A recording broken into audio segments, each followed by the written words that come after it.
playoffs on Molson Hockey Night in Canada. The Winnipeg ended Game 1 series versus 3-2. That outcome was a set of Jet surprises, which included the choice of Rick Tabaracci in goal.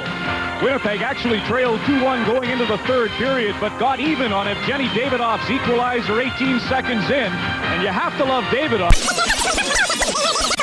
with 6 left. In the last half of Bozeman, John Paddock bemoaned Winnipeg penalties, but he needn't have worried. The cat-like Tabby in goal was far more than the Canucks could handle on this night. Tabby was the game's #1 victory, home ice advantage in Vancouver. Later, This guy our trick gem. On Monday, that gem was full of Don's expectations and better than any other player on the ice.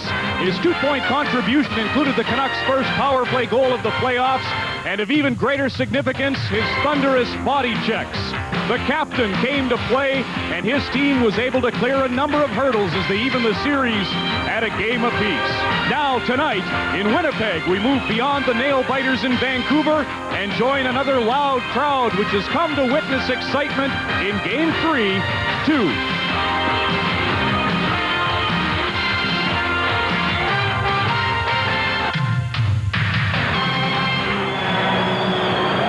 There are 15,393 seats in the arena at Winnipeg.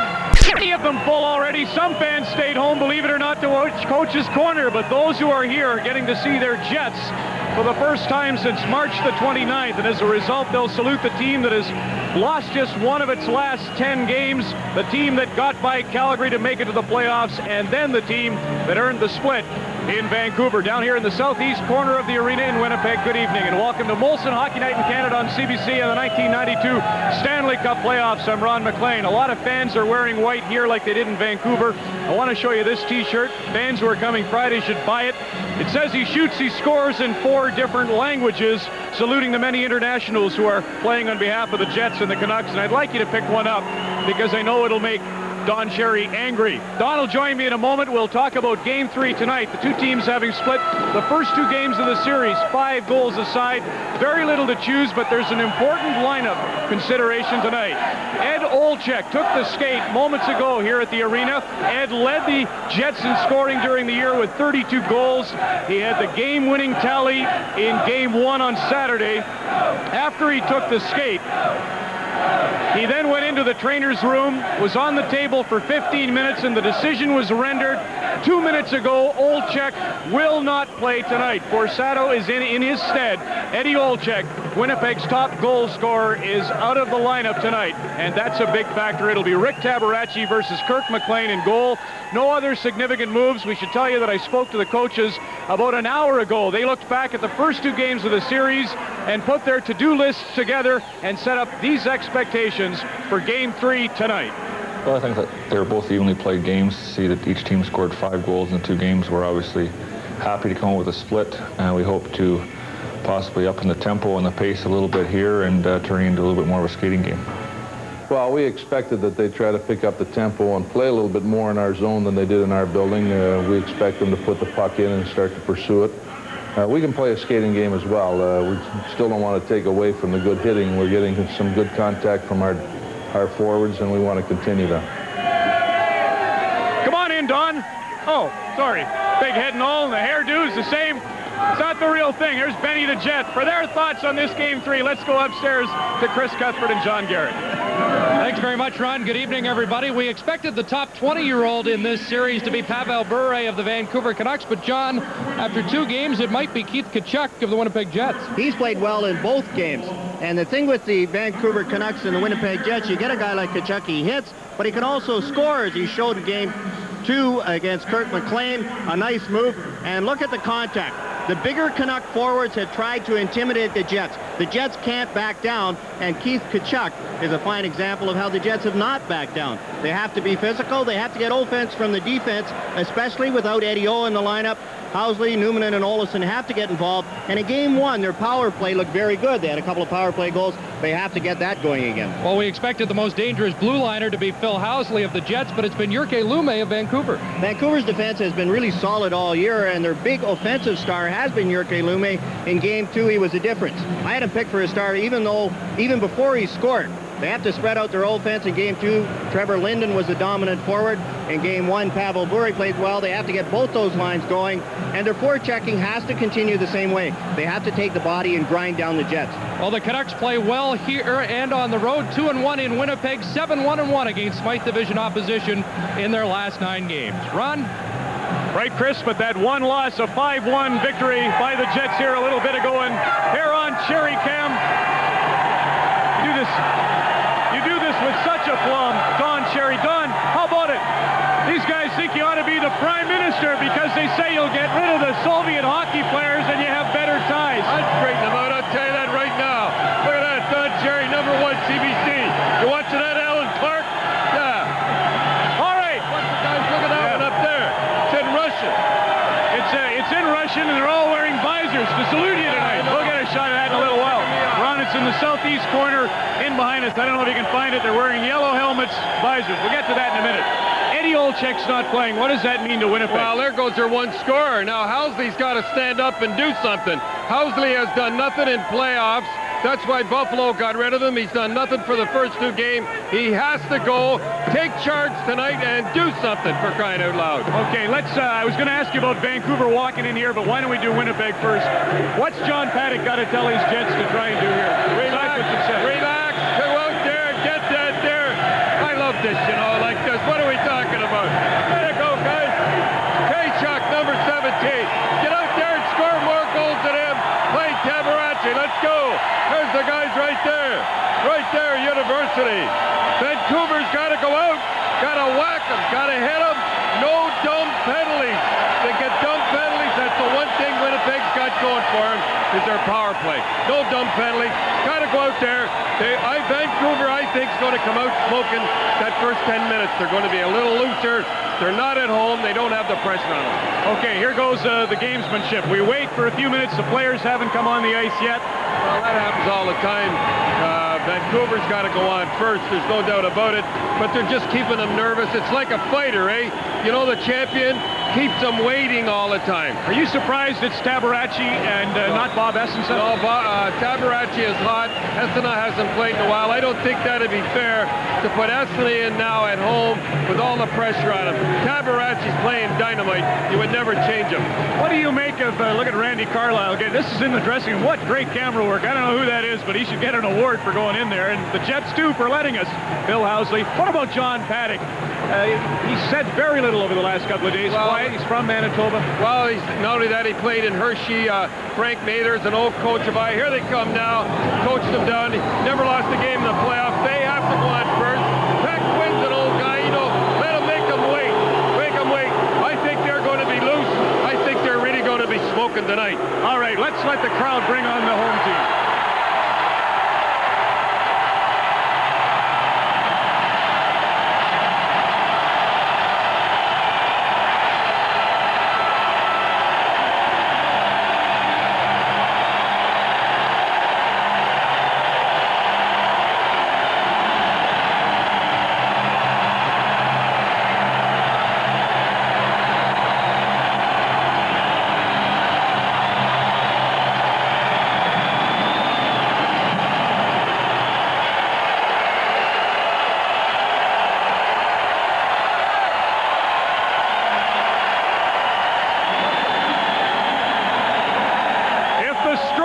Your feelings, this can't help but restore your faith in hockey. Don, elsewhere tonight, we'll be showing highlights from the Northlands Coliseum in Edmonton. That series is tied at 1.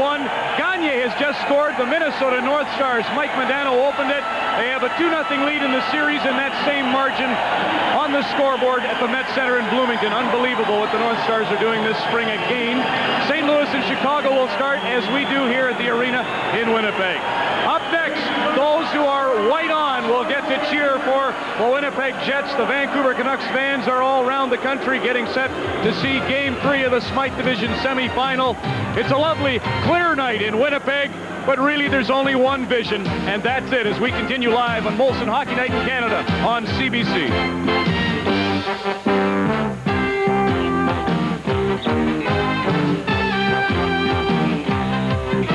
Molson Hockey Night in Canada on CBC is brought to you by Molson Canadian, what beer's all about.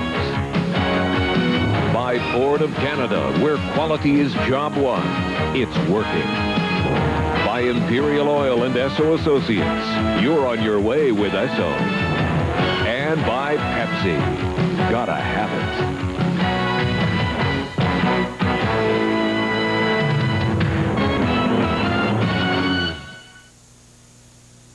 Today, Pepsi announced a new slogan. Mere words? Or is the taste of Pepsi so big, America's really got to have it? Gotta have it. It's something I felt for years, but never had the words to express. If it's so popular, how come everybody's drinking it? Henry's only regret is that he started drinking Pepsi this late in life. The phrase, gotta have it, strikes a chord deep in the human psyche. Now that everybody's gotta have it, Pepsi's not gonna need celebrity endorsers anymore. And that's what I've been saying all along. Your Manitoba Ford Mercury dealer's got the right stuff for Canada's best-selling pickups. Now, get a Trim-A-Truck package worth up to $1,000 on Compact Ranger and full-size pickups at no extra charge. This limited offer includes protective box liner, box rails, and running boards for the cab. A no-charge Trim-A-Truck package worth up to $1,000 plus great cash back. We're Manitoba Ford and Mercury dealers, and we're winning the West. See your Manitoba Ford Mercury dealer for your Trim-A-Truck package. They've got the right stuff. Of our national anthem.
But it sure sounds like it is. Snow greeted these two teams as they arrived in Winnipeg yesterday, and a white welcome for the Jets here at the arena for Game 3 of the Smythe Division semifinal. The referee, Denny Morrell, the linesman, Kevin Collins, and Brian Murphy. Well, Kirk McLean showed his Hart Trophy credentials in the 3-2 Canuck victory in Game 2. 26 saves, helping end the Jets' 10-game unbeaten streak. Tabaracci's 6-game string without a loss was also ended, but after a sparkling 38-save performance, he gets his third straight playoff start. Aaron Broughton goes to center against Cliff Ronning. Some key lineup changes. Chris Draper, Ed Olczyk, Mike Hartman out for Winnipeg, and Gerald Diddick is out for the Vancouver Canucks, and we'll bring you up to date with their replacements as soon as possible. One is Sean Cronin. He is out on the ice for the Winnipeg Jets. Teppo Numminen around the boards, right wing to Pat Elnick, skating the center ice with Aaron Broughton. Here's Broughton working against Robert Dirk. Around the boards, Cronin at the line. Can't keep it in, and here's Sandlak with Ronning. 2-on-1. Ronning shoots. Tabaracci, first stop of the game.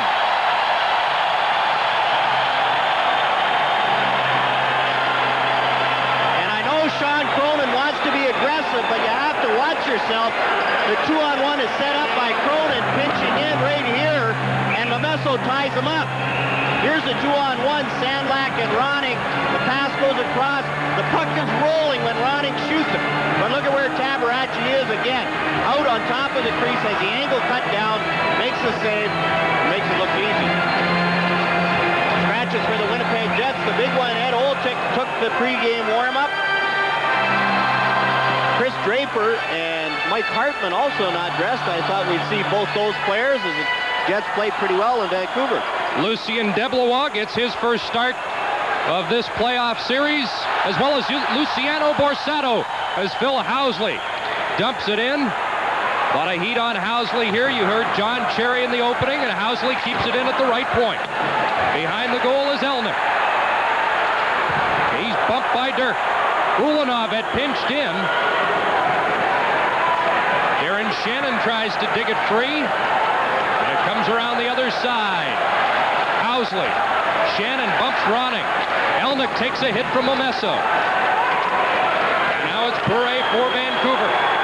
Crowd responds with boos here at the arena. Bure to an open wing. Momesso was skating off, and now it's Shannon. Hit by Dana Merzen, who takes Gerald Diddick's spot in the Canuck lineup. Troy Murray in the corner. Merzen after it for the Canucks. He takes a bump. Now Ronning chops it down the ice. And play called, and a high sticking penalty is coming up. Check that, the puck knocked down with a high stick.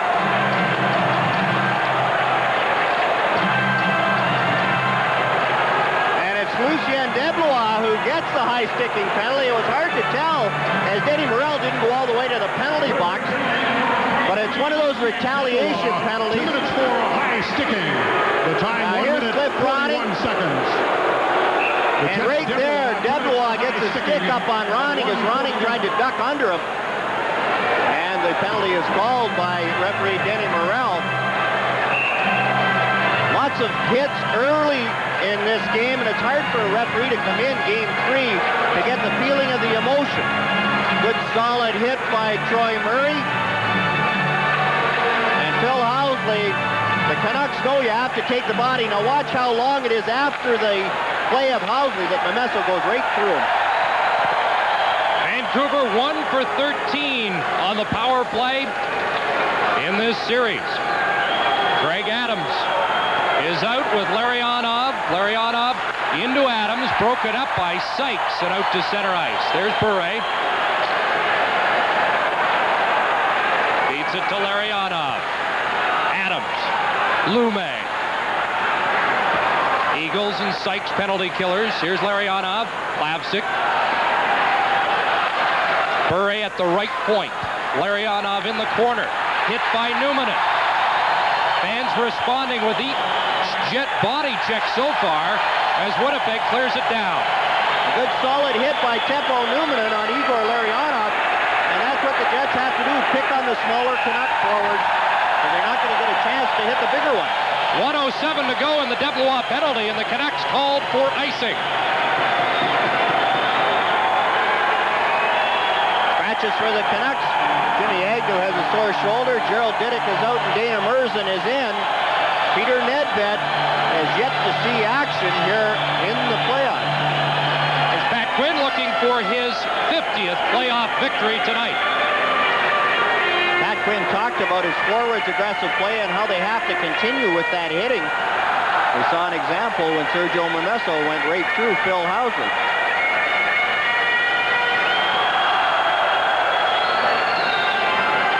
Dave Babbage with a new defensive partner tonight. Talking to Dave before the game about playing with Gerald Diddick. Also spent some time with Gerald, who was lamenting a 2-on-1 he gave up in game 2, and maybe that's why he's not playing. Sergio Momesso clears it in. Shannon in the corner. Linden gets there for Vancouver. Ronning. Momesso. There's the captain. Cliff Ronning. Trying to break out of a slump. Linden takes the shot right on.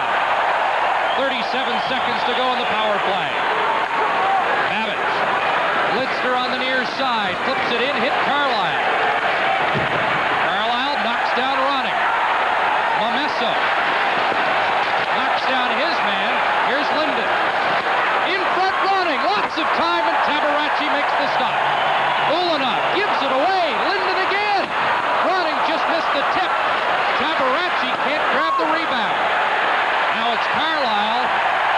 sends it down the ice, and that'll do it. Cliff Ronning again trying to go high on Rick Tabaracci, who's a very good stand-up goaltender, and it's hard to beat a stand-up goaltender high. Gary Balk steps on.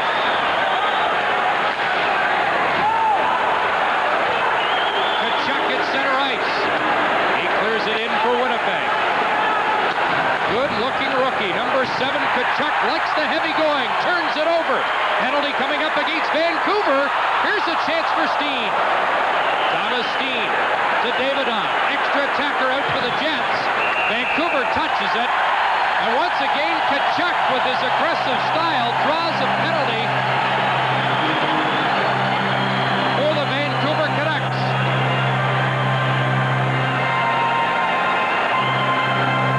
So the Jets kill off a penalty, and now we'll see Winnipeg with the man advantage. You know, Ford didn't make F-Series the best-selling pickup in Canada for 25 years. It was guys like this. I guess that's because Ford builds trucks their way, with a new flare-side model and available electronic 4x4 touch drive. You see, when you spend a week playing phone tag with your customers, it's nice to know you can push one button and get what you want instantly. The new Ford full-size trucks. Quality is job one. It's working. Welcome back to Winnipeg, to the south in Bloomington. They've completed the first period. The Red Wings rally with 2 goals in the late stages of the opening frame. Sergei Fedorov, shorthanded, unassisted, makes it 2-1 North Stars at that stage. And then the Wings go on the power play. They were 0-11 on the power play until this goal by Nicholas Lidstrom makes it a 2-2 game at the end of 20 minutes in Minnesota.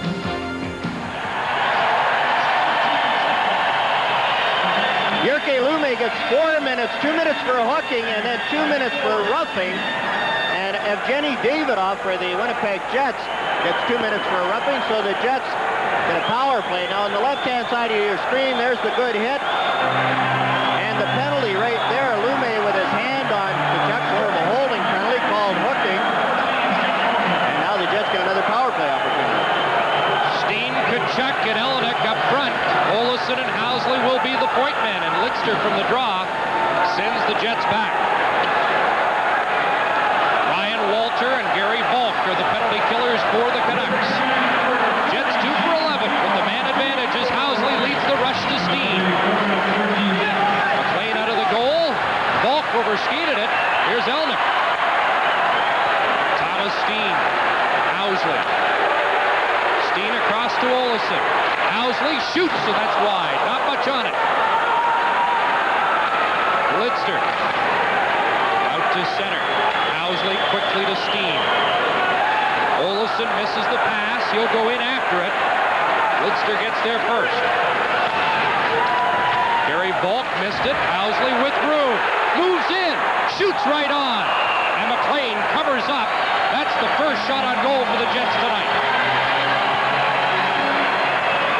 The Jets doing a good job on their power play, getting in front of Kurt McLean. On that shot, it was Darren Shannon, but earlier it's Keith Kachuk creating a screen, and Phil Housley just couldn't get that puck on the net from the point. Now watch Kachuk.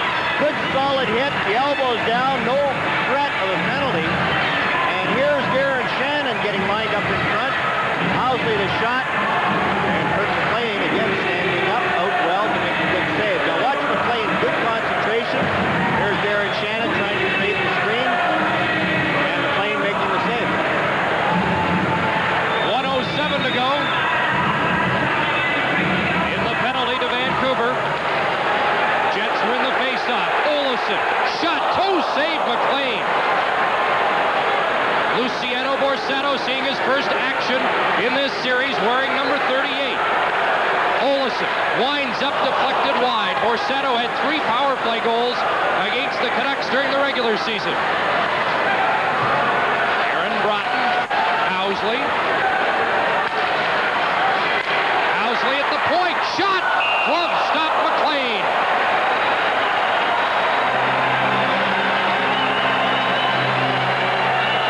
That time the Canuck defense did a good job clearing the front of the net so that the lane on the shot was wide open for Kurt McLean. The shot by Housley, and McLean made the glove save. Now watch the Canuck defense in front.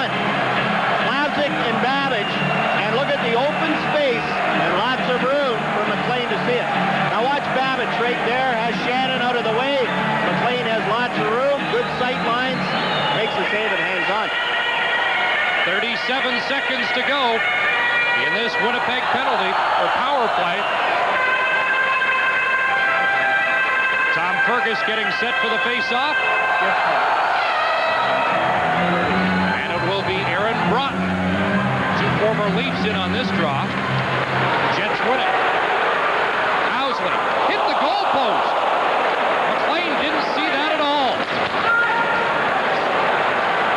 Broughton with room.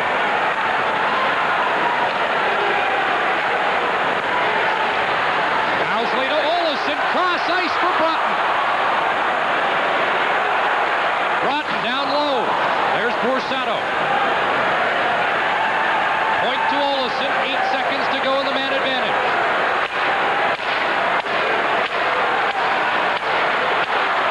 Jets running out of time, and now they lose possession. Trevor Linden back with Fergus. There's the shot. Tabaracci takes it high. Cleared back in by Dirk, and over the glass, out of play. So both teams miss on their first power plays of the game. Every day at Esso, we go to extremes. From desert heat to minus 40. Quality is essential to us. It's a lot of time, and it's a lot of care.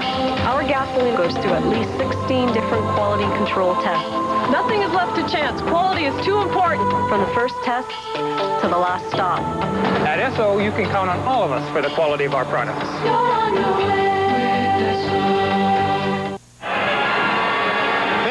Makes a good play as he just snaps one towards the net through a maze of players. Now look at Kirk McLean. He's trying to find it. He's trying to find it. He's down low, and he didn't until it rattled off the goalpost. And again, as earlier, here's Adrian Plavsic in front of the net using his strength, letting his goaltender see the shots.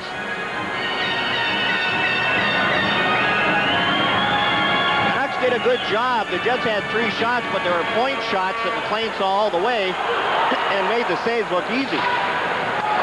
Troy Murray, Mike Eagles, and Lucien Deblois. This may be a new checking line for the Jets without Chris Draper in the lineup. Eagles clears it back in. Murray looking for the loose puck. And the Jets captain, watched by Lidster, clears it back in. Bure off the boards. There's Murray hustling, knocked down by Larionov. Nelson Emerson. Now fed ahead. Dumoulin. Lawler. And Eagles. Lidster turns for Vancouver. Larionov can't find it. And it's Mike Lawler stopped at the line. Murray clears it back in and heads to the bench. Robert Dirk for Vancouver was looking for Bure, cut off by Carlisle. Up it goes to Tkachuk. Here's Tkachuk, wrist shot, and McLean with the glove stop. Lidster around the boards. Adams can't clear. Carlisle winds up, scores!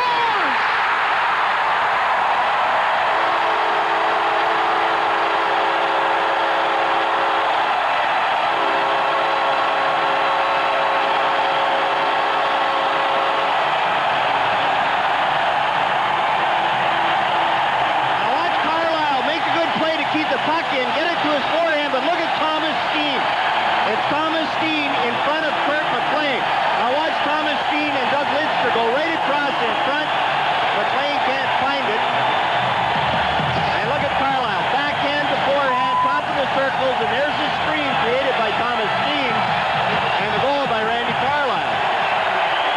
I watched Randy work on his sticks about an hour and a half ago. And I kidded him about his scoring touch and what would happen if he scored a goal tonight. He said, you don't have to worry about that. With his 1.2% shooting percentage during the regular season, but it's Randy Carlisle who opens the scoring for Winnipeg.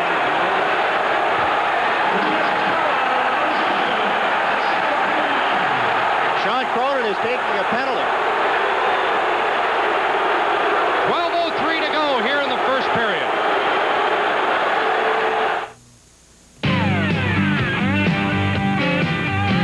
This hour's something else till you make the time, yeah.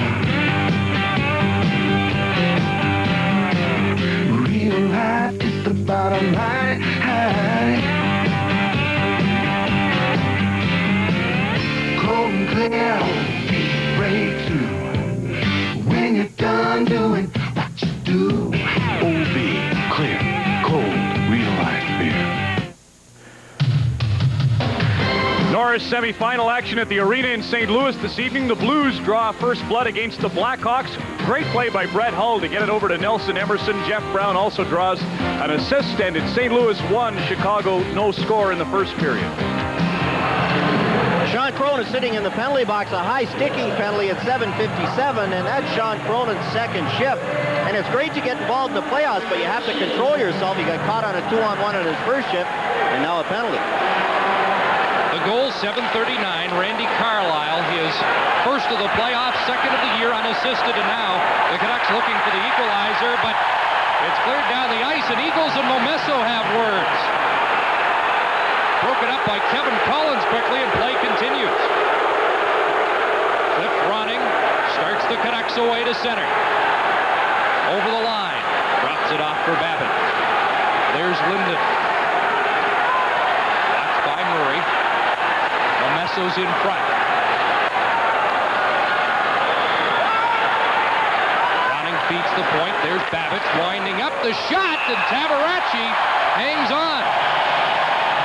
And that shot was deflected in front as Trevor Linden was creating traffic along with Mike Lawler. Lawler had a hold of Trevor Linden's stick, and Denny Morrell is talking to him now about it. Now look at Lawler right there, has a hold of Linden's stick, and Linden wisely just gets out in front, gets the body there, and watch, it hits Linden's foot, and it's still stopped by Rick Tabaracci. Now earlier on, watch Momesso on Mike Eagles. And then Eagles comes back at Momesso. Momesso trying to draw another penalty, looks at the referee, but Kevin Collins got there in a hurry, no penalty called. Sergio has been a force in this series. Canucks averaging 6'1", 197. The Jets are on average 6'1", 190, so there is a size advantage for the Canucks as Momesso whips the shot wide. Babbage keeps it in, Ronning behind the goal. Always dangerous, puts it in front off the stick of Tabaracci, and Eagle clears it down. Under a minute to go in the power play. Talk about the size difference. The reason the Canucks aren't higher, you look at three players, Cliff Ronning, Igor Larionov, and Pavel Bure. All the rest would be well over 200 pounds. Linden stopped, kept in at the line by Adams. There's Linden in the corner, admitting a lot of pressure eased after his fine performance in Game 2. Lidster, wrist shot, deflected wide by Ronning. Babbage at the point. Here's the shot. It's loose in front off of Ulanov, and Tabaracci cat-like again as he pounces on the loose puck. And you watch Cliff Ronning on that play back away from the front of the net. Here's the shot, and it comes through, hits Ulanov, and goes to Rick Tabaracci. But look at Cliff Ronning. He's handled by Randy Carlyle. He's backing away from the front of the net. And he doesn't get the rebound. Now watch Linden going to the net. After the whistle, he's handled by Ulanov, and Randy Carlyle are both there. Ulanov still with that face shield on. We'll have it on for another week or so. Trevor took a 6-stitch gash over the left eye in his first shift of the second game, and said he probably should have gone down trying to draw the 5-minute penalty, but that's not the way he plays. Or played for Medicine Hat. He led them to those 2 Memorial Cups. Brian Maxwell was there for one of them. Good look at Troy Murray on this face-off with 30 seconds to go in the Canuck power play.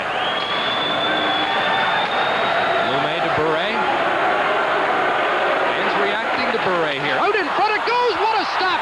Tabaracci off Greg Adams.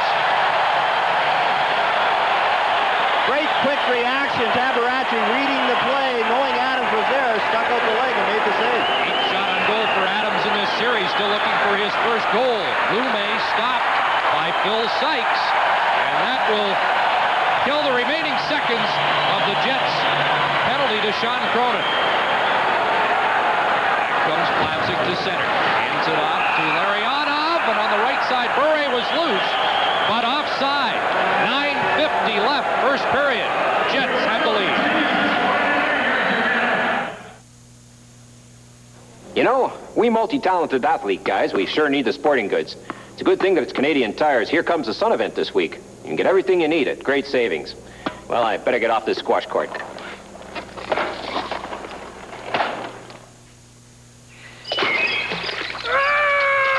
Need new golf equipment? This week only, save $70 on Spalding Executive Golf Clubs with bonus sand wedge and save $30 on Executive Limited carry bags during Here Comes the Sun only at Canadian Tire. The next power play looked pretty good. They moved the puck around well, but part of your penalty killing is your goaltender. Look at Tabaracci. He knew Adams was there, made the only play he could, got the leg down, and Adams, unfortunately for him, and fortunately for the Jets, hit Rick Tabaracci. Now watch Tabaracci. Out of the corner of his eye, he spots Adams, gets the leg down, and Adams just doesn't get it up and over the goaltender.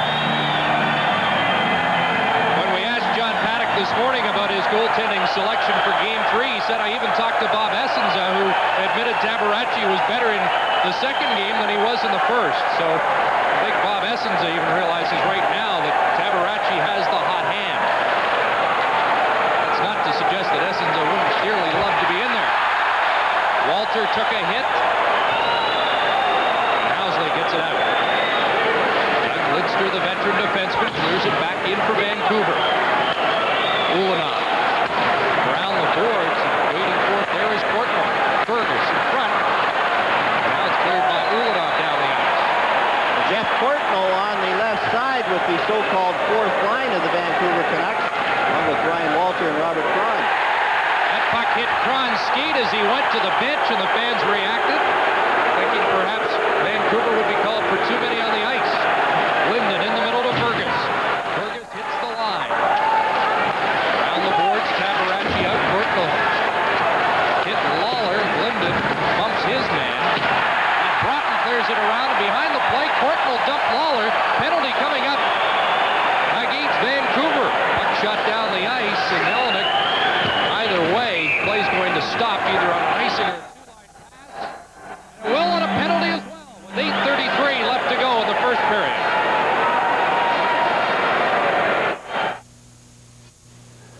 One measure of a car's quality is how quiet it is. So who builds the quietest car in the world? Uses holographic imaging to actually see the smallest noise and get rid of it. The Ford Motor Company, that's who. Our quality is paying off. From the Ford Escort to the quietest car you can buy, the Lincoln Town Car. The Ford Motor Company, quality is job one. It's working. Jeff Courtnall, you can see gasping for breath at the end of a long shift, gets lazy on Mike Lawler. Now look at, Lawler hauls him down, and then Courtnall reaches out and pulls Lawler down and takes the tripping penalty. Quinn working on the gum. Well, the Canucks felt that if they could get more than one goal ahead, they might be able to change the complexion of the way the Jets play, but now it's Winnipeg looking for a two-goal lead. On the power play, it's Elman dropping to Olesen. Olesen, nice pass in the middle. There's Steed in front. Oh, McLean just got a piece of that. Merzen around the boards, in by Housen. Has it go by Hammerstein, watched by Merzen. Lumen finds room and sends it down right on Tabaracci. Quickly back up Olesen, ahead to Tkachuk. Tkachuk watched by Babbage. Tkachuk fell on the play. And the Canucks easily cleared. Will Housley took a lot of heat here in Winnipeg today in the papers. And admits his play has been average so far. Here's Davidoff trying to break through, hauled down Babbage. Olesen at the point. Shot through a screen, and McLean somehow saw it, holds on. And McLean is complaining to Denny Morrell about Darren Shannon. He said Shannon was in the crease. He was close, but he wasn't in the crease.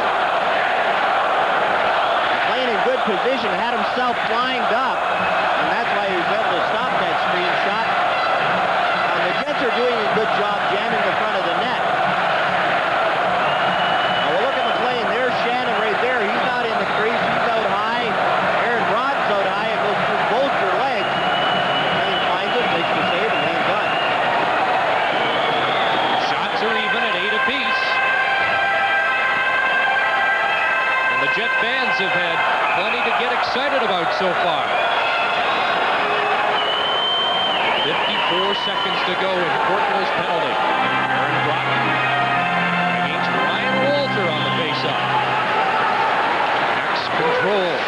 Lidster loses possession to Shannon. Around the boards, handed it to Robert Cron. And out comes Vancouver. 3-on-2. Cron hits the line with Walter and Lidster. Lidster held up as that shot went wide. Now it's Olesen back for Winnipeg. He hands it off to Housley. Housley back across to Olesen as Winnipeg gains the zone. Olesen shot right on. Broughton reached for the rebound. Walter was there first. Lidster checked by Shannon. Olesen pinned to the boards. Loose puck for Davidoff. And Jenny Davidoff. He's a fan favorite here. Broughton behind the goal. Watched by Dirk. Shannon to Davidoff. Davidoff across ice for Housley against Cron. Penalties expired. Canucks back at full strength. Jets have the puck though. Shannon in front, and Housley had his stick lifted by Robert Cron. As Housley got into the play, here's Portnoy back. Drifts the shot wide. To Shannon. He's at the end of the long shift. 6:15 to go. Winnipeg leading 1-0 on a goal by Randy Carlyle. Portnoy at center. Sides it to check, moves it in. Lawler off the boards. Eagles against Lumen. Eagles gets it to center. Tom Fergus. Hands off to Linden. Return pass. Double wide hand inline. Now Linden inside the line, and Portnoy was trapped offside. And Debois and Fergus with a little jousting right at the blue line. Former teammates. Look at Troy Murray and high praise from his coach, John Paddock, comparing him to Mark Messier. Nelson Emerson, who was a Rookie of the Year candidate early in the season, has both goals for the St. Louis Blues as they lead Chicago in St. Louis tonight. There's the goal scorer here, the veteran Randy Carlyle. Eddie Belfour has again been relieved of his duties by Mike Keenan, as he was the other night. I wonder if he had a little tantrum as he went to the bench, although he should be getting used to it by now. He's played for Keenan for a few years. We saw Troy Murray earlier, who suffered through that first round upset last year with the Chicago Blackhawks. Wouldn't be as dramatic an upset this year, but it would surprise a lot of people if St. Louis beat Chicago. Here's Carlyle. The boards to Eagles. Setting it down. And Merzen has it for Vancouver. A lead pass. Sandlot couldn't catch up to it. Carlyle, and it goes to Elnick. Elnick now into Borsato. Checked on the play by Lume, and Roddick starts back. He's one goal in his last 13 games for Roddick. Drops it off to Messa. Roddick's been dangerous in this series despite looking for his first goal. He goes to Elnick with some room. Winds up, shot deflects high over the glass and out of play. 5:08 left in the first period. The Jets, John Paddock had the lead. Now during deer season, you can buy a John Deere for the same price as a mower not built like a deer. Like up to $500 off on lawn and garden tractors. Or up to $180 off on one of our riding mowers. Or up to $80 off on one of our mulching mowers. Which means with 36 different mowers to choose from, there's no lawn too large or too small for a John Deere. Even if some are a little hard to get to.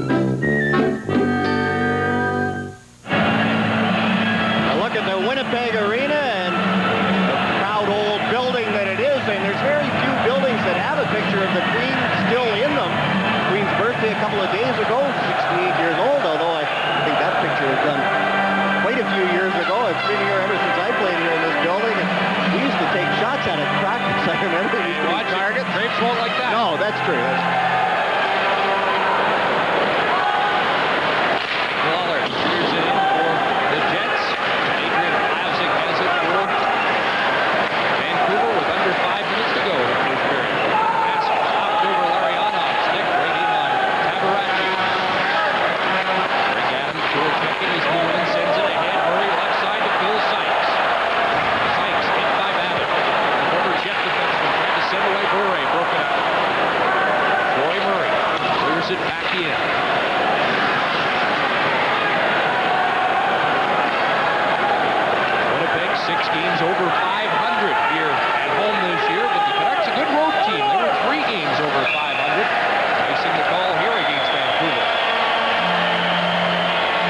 shots on goal are 9-8 Winnipeg, and they have the 1-goal advantage. When people join clubs, they bring certain expectations. They expect a level of comfort, of trust. And when they've got a problem, they expect it to be resolved. Realistically, though, no club can guarantee they'll meet all expectations or solve all problems. With one exception, of course.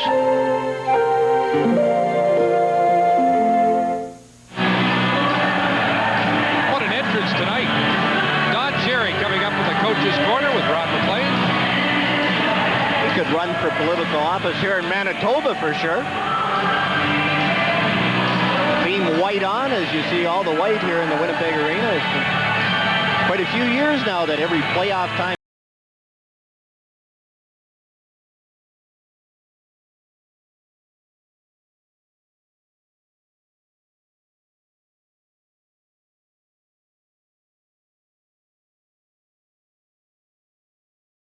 coming from Vancouver.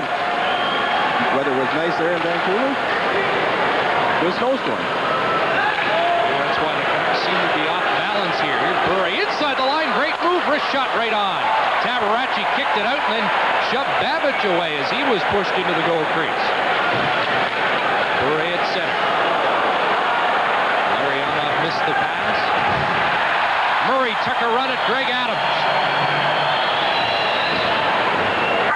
Housley off the glass, up to Davidoff. Tkachuk was loose. Davidoff couldn't get it ahead. Steen works his way in.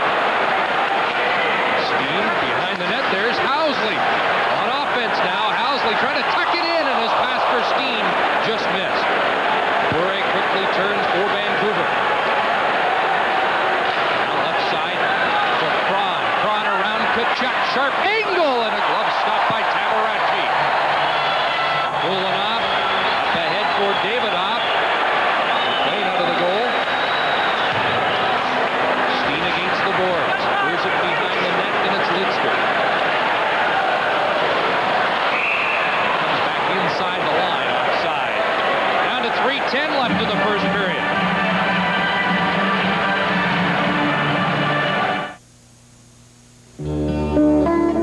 For almost 20 years now, I've been responsible for nurturing these vineyards. But some mornings, no matter how early I'm out here, Julio Gallo's been here before me. For over 55 years, Ernest and Julio Gallo have dedicated themselves to making wines honored and respected the world over. Because as Julio says, the best care for a vineyard is the footprints of its owners.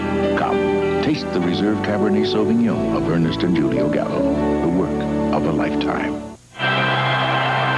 Now look at Teppo Numminen on the bench being treated by Phil Walker, the Jets trainer. Looks like he's got a sore back. Here's Pavel Bure. Now watch Mike Lawler.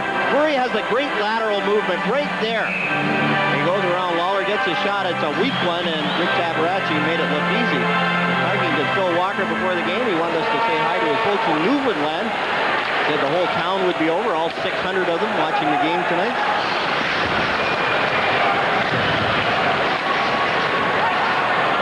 Trevor Linden against the boards. Randy Carlyle pitches in. Olsen. Olsen takes a look, breakaway pass, just miss Elnick, and they call it on the offside.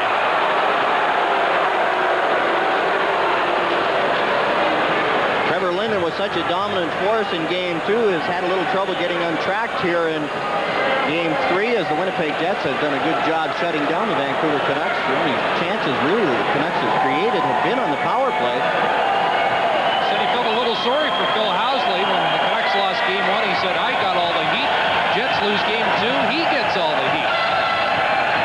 That comes with those big contracts.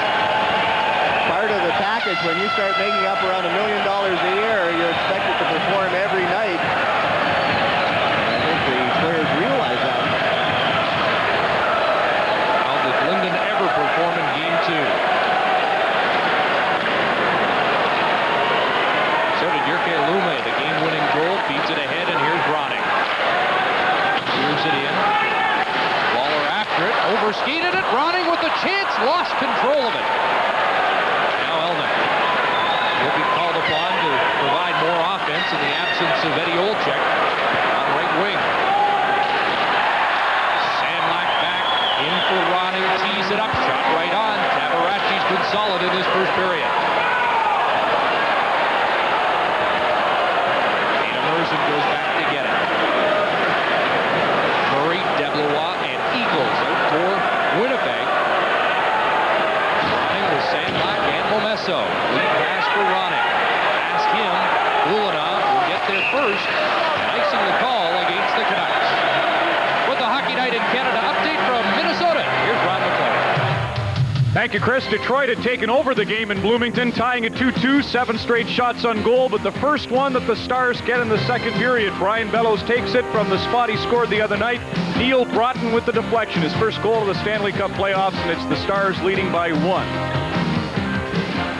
Igor Ulanov with that full face shield on. Broken bone as he tipped a shot from Jim Sandlak.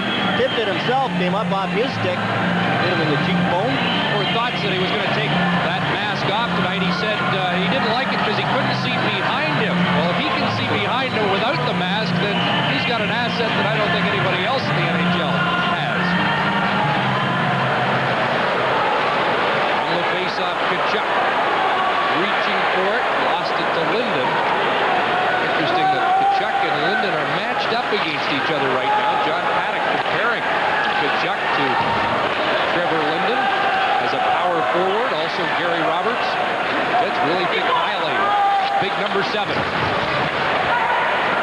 There's Kachuk beating Housley, who called for the pass, and away he goes. 2-on-2. Passes across, and Davidoff couldn't reach it. Here's Steen! McLean off his shoulder made a big stop. Kachuk.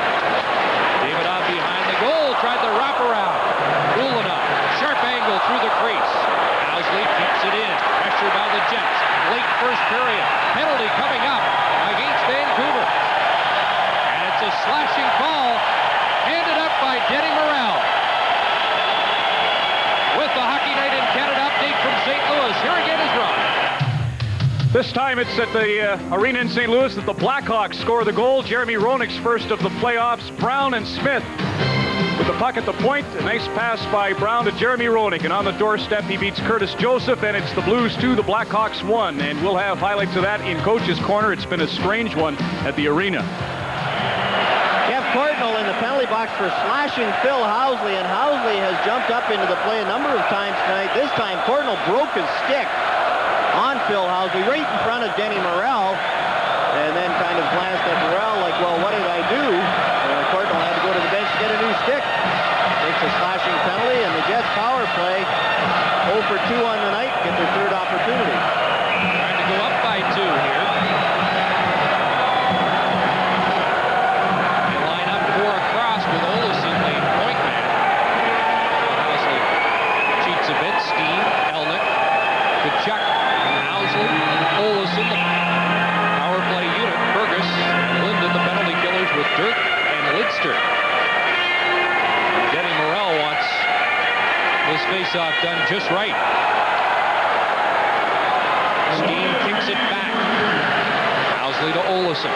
Steen let it go. Kachuk behind the net. There's Steen with room.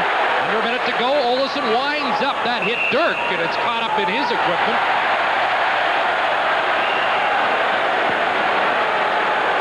Dirk gives Pat Elnick a little shot as Dirk couldn't find the puck. Elnick was trying to help him out.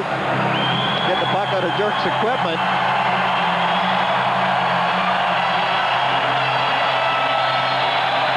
Dirk said we've got to punish the Jets, and they did in Game 2.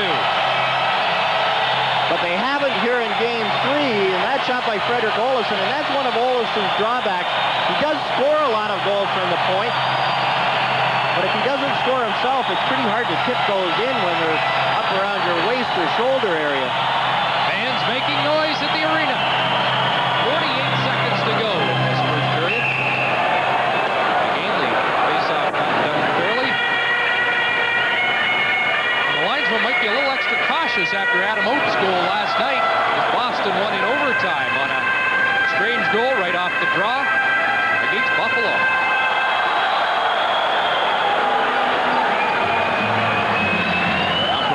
Murphy drops it in. Lidster off the glass and down the ice.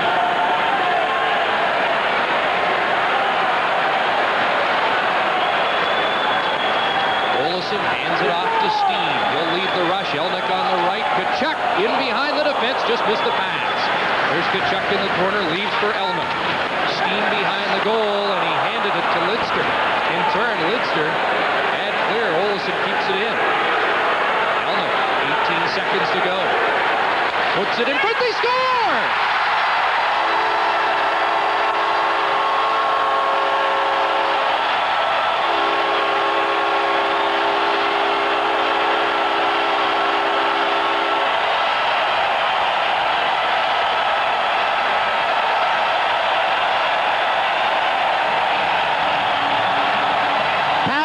Tries this play from the boards. Now watch Elnick. He's trying a pass, and it hits Doug Lidster's skate and goes right through Kirk McLean. Now watch McLean. He's anticipating pass. As Elnick's trying to throw it across, it hits Lidster's skate and goes right through McLean's feet. Well, there's no question Elnick has a great scoring touch. That was not vintage Elnick, but he'll take it for his first of the playoffs. The biggest lead we've seen in this Spice semifinal, a 2-goal lead for the Winnipeg Jets. Power play goal. Frederick Olsen gets an assist, and with 3.5 seconds, an icing call against the Jets. Now look at John Paddock, and he wants to make sure that his team doesn't fool around with only 3.5 seconds left. A face-off in their own zone. He doesn't want anybody to be too complacent about this one. Make sure you tie everybody up and the Canucks don't get a chance. Now look at Pat Quinn really working over the gum. His team's so aggressive in game 2. Especially his forwards. His defense have been pretty good in their own zone taking a man, but forechecking they haven't had much going here in game 3. 1946, time of Elnick's goal, his first of the playoffs. Olsen, a lone assist to the Jets. Biggest lead of the series so far.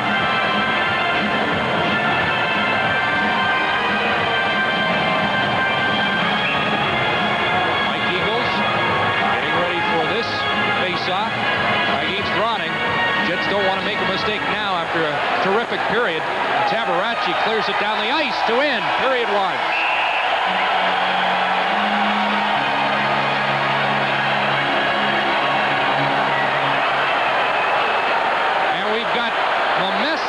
Tangled up with Eagles. Bill Sykes was in the middle of things.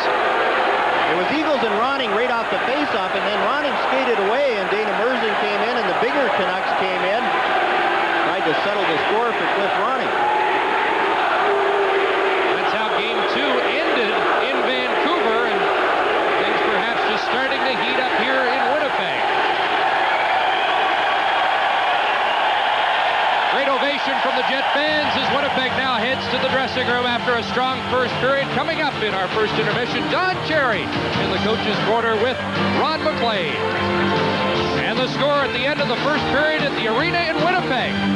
The Jets 2, Canucks no score.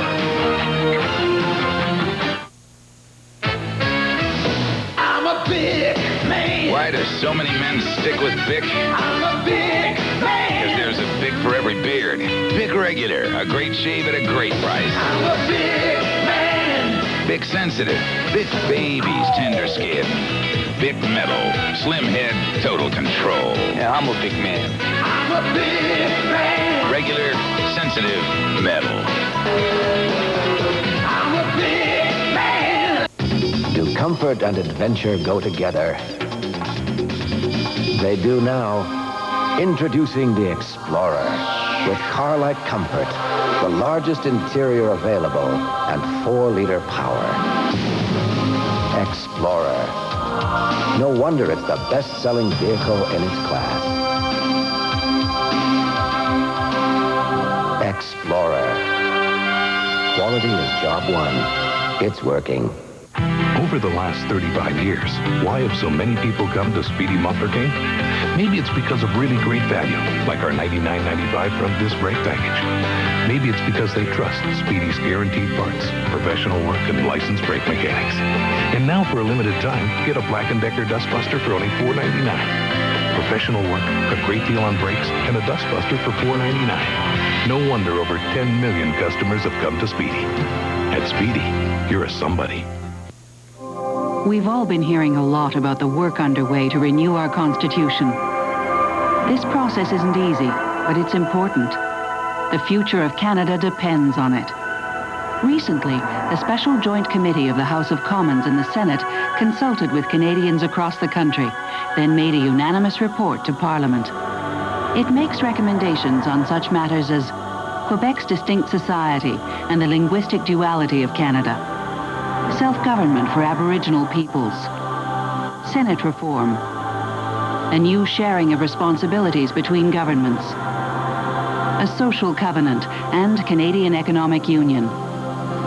This report marks another important step in the renewal of Canada's Constitution. For your copy of the Special Joint Committee's report, call 1-800-561-1188. Get informed. Canada is worth it.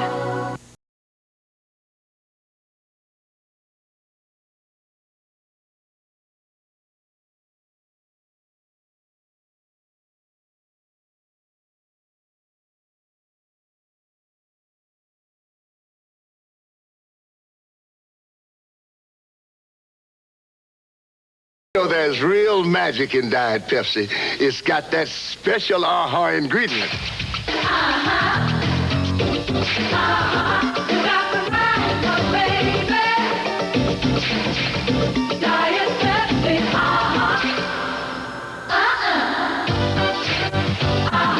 You got the right one, baby. Hey. Okay, girls. Now, what's that magic ingredient?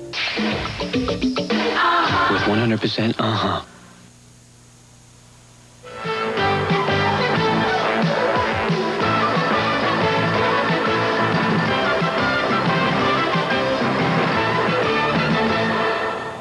This building is nuts this evening, and if it was crazy at the outset, what about now? Yeah, killer. 14 seconds to go. Unbelievable. You don't know what that does to a team.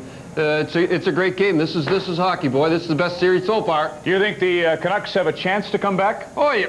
Have a chance, only 2-0. I feel sorry for McLean. The poor guy, that's about 3 goals now he's had lined up, and it's hit a guy. As I've said many times before, if you're not going to block him, get out of the way because they'll get him. I was trying to be subtle. How will the Canucks come back then? What must they do?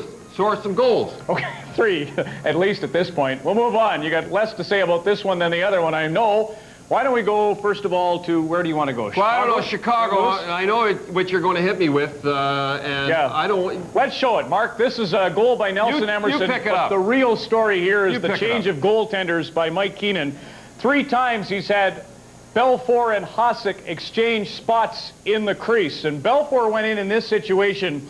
The Hawks were 2 men short. It was the first time he went into the game, and Nelson Emerson beat him. He's yanked. Hasek goes in. Then Hasek came out. Belfour went in. And as it is now, I believe it's Belfour still in goal. Well, I'm not. I don't know. I'm not getting into it because Mike Keenan's a friend of mine. Kill your enemies and stick up for your friends.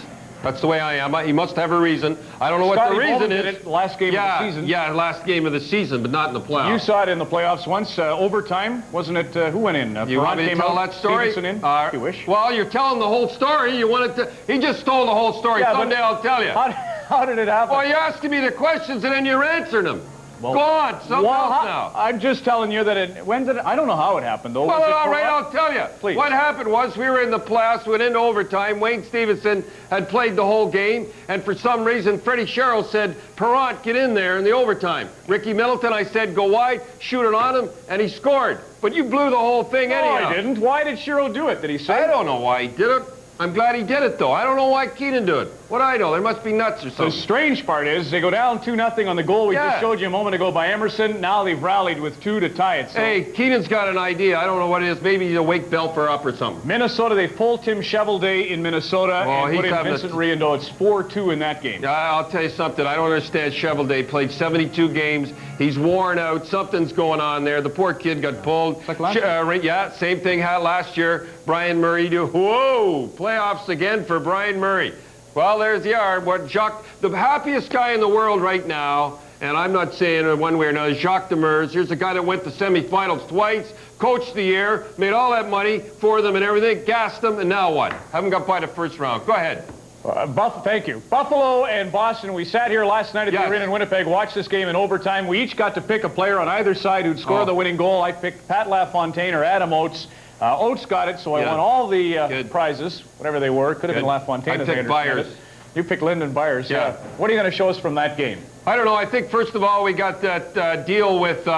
watch Bork. He sees that Draper has lost his stick and he's being hit. He looks up, he sees it, he fires it on, and watch the guys handing it to him. And good job, Draper saw it at the last minute and got that one. Someday I'll tell you a story what happened to me like that. Nice save, Draper.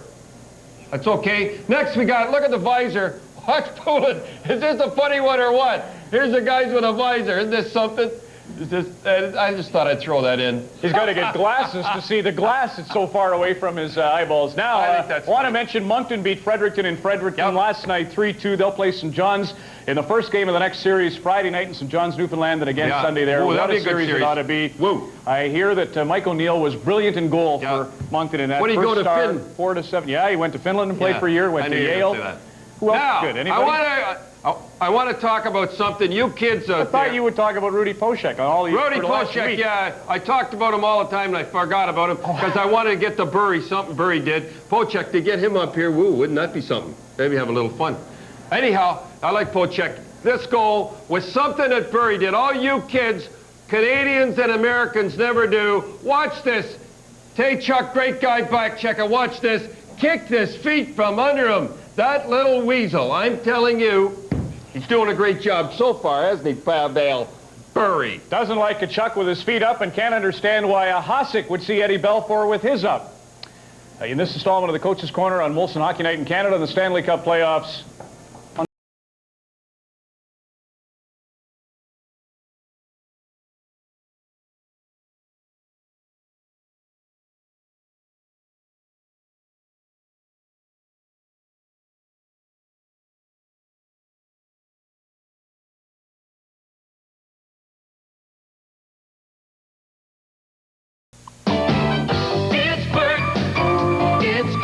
They both come here to say, take charge of everything, stay alert.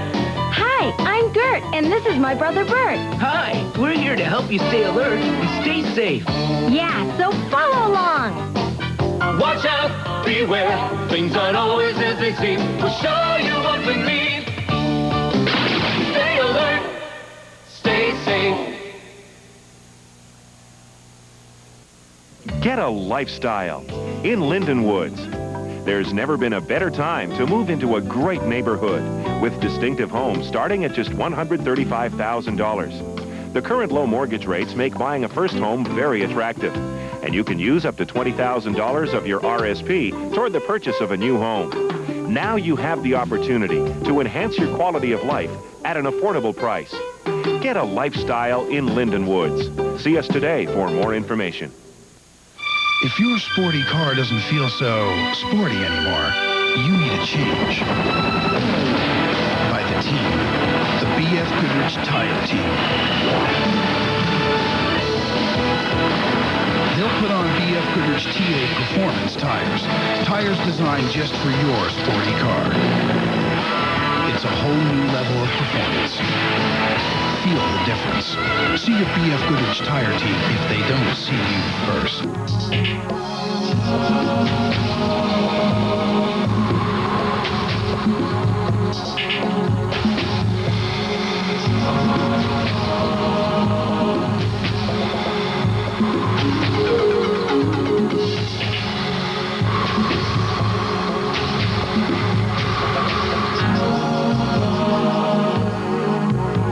Available in Winnipeg at Portage Cycle and Sports and North End Bicycle. Canada pays more per capita for health care than almost any other country. Are we getting our money's worth? CBC News takes a look at our hospitals. Should we spend more on technology? The Cost of Caring, tonight on The National. Welcome back to the arena in Winnipeg around the NHL this evening in the Campbell Conference at Northlands Coliseum. The Oilers and the Kings are underway, and that series is tied at 1. We'll follow highlights of that. Jimmy Carson has scored for the Red Wings to pull them to within 1 goal. It's Riendeau in net now for the Red Wings. They trail in the series 2 games to nothing, and the Minnesota North Stars lead by a score of 4-3. Kuchera has the go-ahead goal for the Blackhawks as they rally late in that period. First goals of the playoffs for the 3 Hawks. Marksman and Nelson Emerson gets goals 1 and 2 for him in this Stanley Cup round robin. And it's Carlisle and Ellenuk scoring for the Jets, who outshot Vancouver 12-10 in the opening period. At the end of 1, it's Winnipeg 2, Vancouver no score. Ford of Canada celebrates 75 years of hockey history and Ford trucks. Tonight, a postseason that saw the Philadelphia Flyers fly high with excitement. That story after this. 1917, the year that Ford introduced its first Model T one-ton truck. That was 75 years ago. Admittedly, some people were skeptical. But as Henry Ford said, there's only one thing stronger than armies, and that's an idea whose time has come.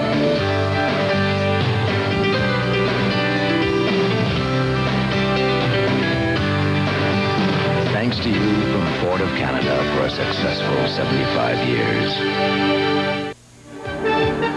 Solid in all areas of the game, Philly's beloved Flyers were a handful for any foe throughout the mid-'80s. Mike Keenan's crew embodied all the trademarks of previous champions. A no-nonsense attitude, great goaltending, and team defense. But this brigade put a high priority on offense and fashioned a playoff ride of excitement. While these Flyers were a new breed, there were still old familiar faces that ushered back memories from the past.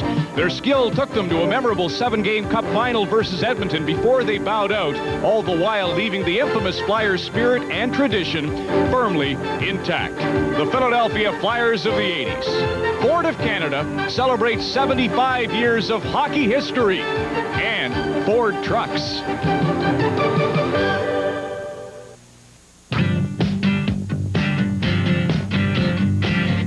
Cold and clear, breakthrough.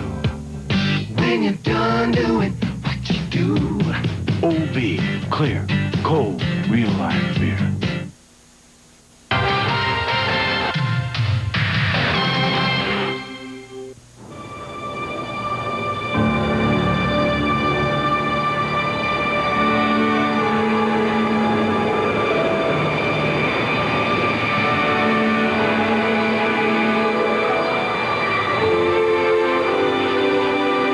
Suggests more and more travelers are switching from one airline to another. And the airline they're switching to is this one. Canadian. The dawn of civilized air travel. Gillette presents Sensor, the system, the technology that will change the way you shave forever. Sensor, twin blades set on springs to read your face and respond. Independent suspension to sense and adjust to every curve of your face. No other razor comes close. Gillette Sensor, for the best shave a man can get. Children grow up so fast. Jesse may look safe, but his head is more than halfway above the top of his seat. He could be hurt in an accident. At Esso, looking out for your safety is part of our service. So remember, Jesse would be safer in a booster seat with a regular seatbelt. Drive safely. Pick up our brochure of road safety information. It's free at your local Esso. To me, good service also means getting you safely on your way. You're on your way, Esso. This is an ordinary run-of-the-mill exhaust pipe. And this is a Midas Long Life exhaust pipe. It's aluminized. And for about the same price, it lasts twice as long as ordinary pipe. And for most cars, only Midas makes it.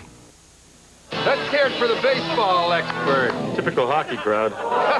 Ferguson Jenkins. Now, there's a baseball handle. There's nobody in baseball named Valerie. All right, get to the point. Folks, when you wager on Sports Select, make it a double play. Hockey and baseball. Yeah, try some of that wimpy baseball stuff, too. What do you mean wimpy stuff? Hey, watch the hangnail. Sports fans, get in the game. Make your Sports Select wager today. You probably got a cat. Yeah. Yeah, it figures. Play Pro Line and over-under. This portion of Molson Hockey Night in Canada on CBC was brought to you by Ford of Canada, where quality is job one. It's working. First period summary, Randy Carlyle with his first of the playoffs, second of the year unassisted, and Pat Elnick with that late power play goal from Frederick Olofsson. The Jets outshot the Canucks 12-10. John, I tell you, Randy Carlyle worked on that stick like Brett Hull before the game, and it paid off. He shot it through Thomas Steen and Doug Lidster, who were in front of Kirk McLean, and the second goal goes off Lidster's foot on an attempted pass by Pat Elnick right through Kirk McLean. And that's where we stand after 20 minutes. Mentioned 12-10, the shots on goal. Half of the Winnipeg total came from Olofsson and Housley with 3 apiece. Cliff Ronning had 4 shots for the Canucks. And Ronning will take this face-off against Aaron Brock. So Housley, a much greater factor in the early going of Game 3. Too high offside. We talked about some of the things we keep track of. The Lyndon Fergus-Portnoy line had 3 shots on goal, and that really is not enough for them, especially with Lyndon and Portnoy, who love to shoot the puck. We talked about the Winnipeg defensemen have to get involved in the offense. They had 7 shots on goal. 1 of them went in from Randy Carlyle. And the Canuck attention to Phil Housley. They hit him 3 times, but Housley in the first period was very effective. Rushed the puck, played pretty well. Here's Igor Ulanov working his way to center over the red line. Clears it in. Funny hop off the boards and up onto the mesh, where play is whistled down. Tempers that were short at the end of the first period have carried over here into the second. That shoot-in by Igor Ulanov off the glass, and the glass here at Winnipeg is hard to read. Kirk McLean out, trying to stop that puck, had no chance. It hit one of the bars in the glass up on top of the net.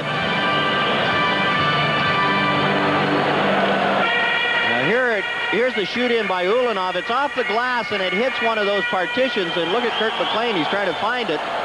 Gets up on the mesh. A break for Kirk McLean. You see him shaking his head. Goaltenders who love to handle the puck, like Kirk McLean and Rick Tabaracci, occasionally you're going to get burned because they get to 90% of those shoot-ins that go around. Oh, he got burned by a bad hop off the boards in Vancouver. Third period of Game 2 that resulted in the goal by Aaron Brott. That was right along the bottom of the boards in Vancouver, right along the dasher, and hit a piece of the blue piping that goes along the bottom, came right out in front of Brott, and Brott put it away.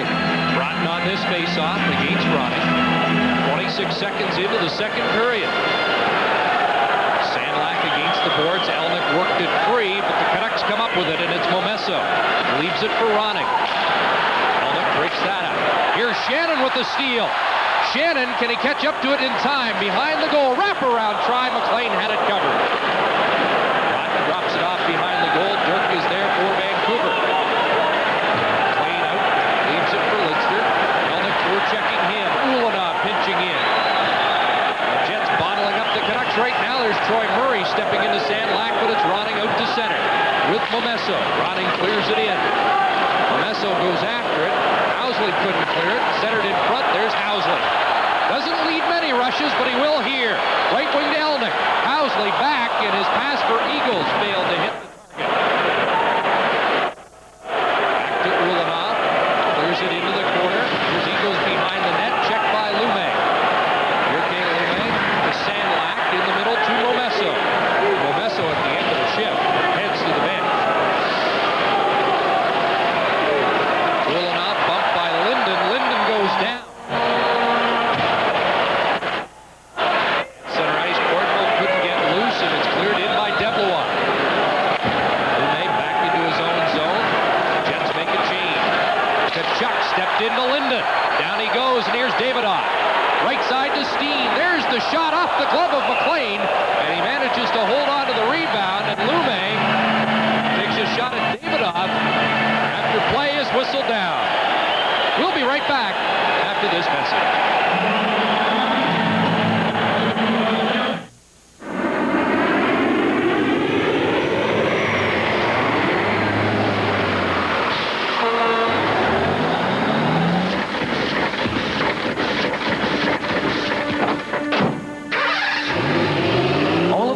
Corporations are proud sponsors and partners with Canada 125 in encouraging Canadians everywhere to celebrate Canada's 125th anniversary in their communities.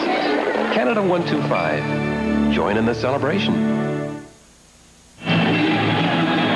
Trevor Linden involved in tonight's game. Here early in the second period, a good solid hit on Igor Ulanov right there. And Ulanov shows his strength as Linden goes back down. And now watch Keith Tkachuk gets Linden with his head down.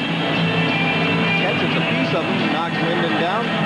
It's a reflection on how the Larionov line's playing. The Ronning line started first, the Linden line second, and now the Larionov line gets to play. Normally, they'd start every period. From the face-off, Numanen behind the goal. There's Eagles, tied up by Mers, and Eagles came out in front, and McLean had to kick it away. Lume for Vancouver had Larionov cruising at center ice. Puck slides down, and it's Numanen back to get it.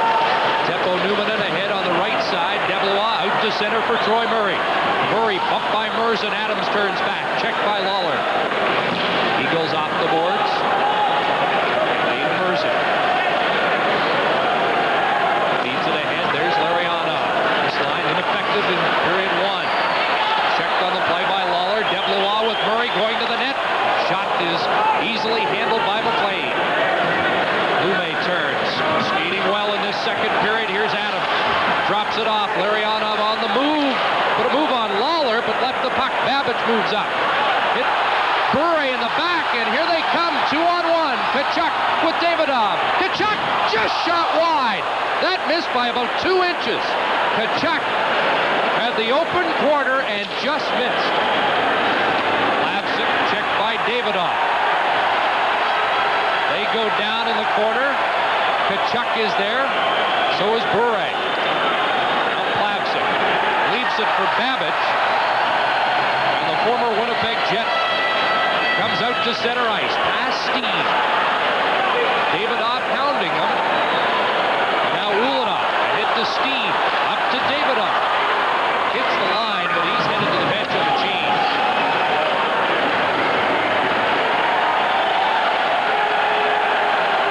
Dave Babbage is at the end of a long shift, and he can't get on. Plavsic a hit for Walter. Firing it in. Walter now out with Linden and Cron. Here's Sykes. Hit Murray in the skates, but Housley picks it up. Hits the line. Shot deflects over the glass. And out of play. Our Stanley Cup coverage continues. Lidster and Housley started all this in the corner. After Housley had taken the shot, Lidster made sure that he paid the price.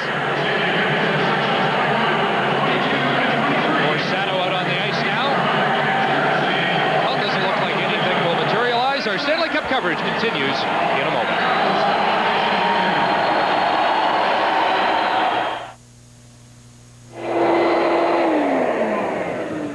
Every weekday on What on Earth, a lot goes on. What's on earth is it all about? As the world gets smaller, there ain't no doubt. There's so much information, that's no exaggeration.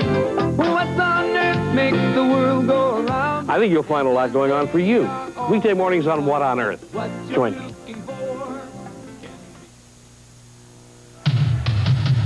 First goal at Northlands Coliseum came 1 minute after a great save by Kelly Rudy. It's John McIntyre to Dave Taylor, and he opens it for the Los Angeles Kings as LA leads Edmonton 1-0 at 3:29.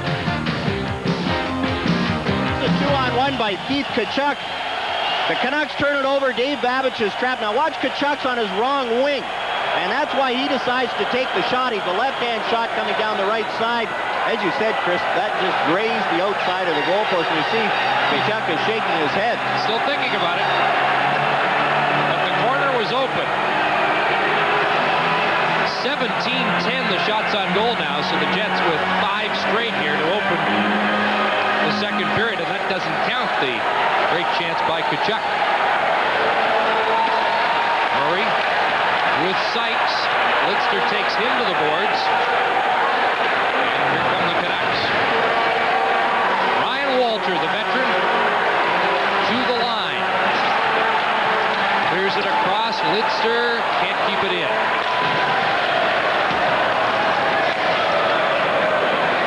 Tabaracci out of the goal, leaves it for the goal scorer, Randy Carlyle. Borsato with the move, lost control, but following up is Olesen. Here comes Borsato. Centers in front, no one there. Here's Elnick with the shot, and McLean hangs on. Sykes tripped up McLean. And that has the Canucks upset. And Denny Morrell is going to call Phil Sykes and Robert Dirk for penalties, but it was Dirk's feet that knocked down Kirk McLean, not Phil Sykes. And they're both going to go as Brian Murphy is talking it over with Phil Sykes.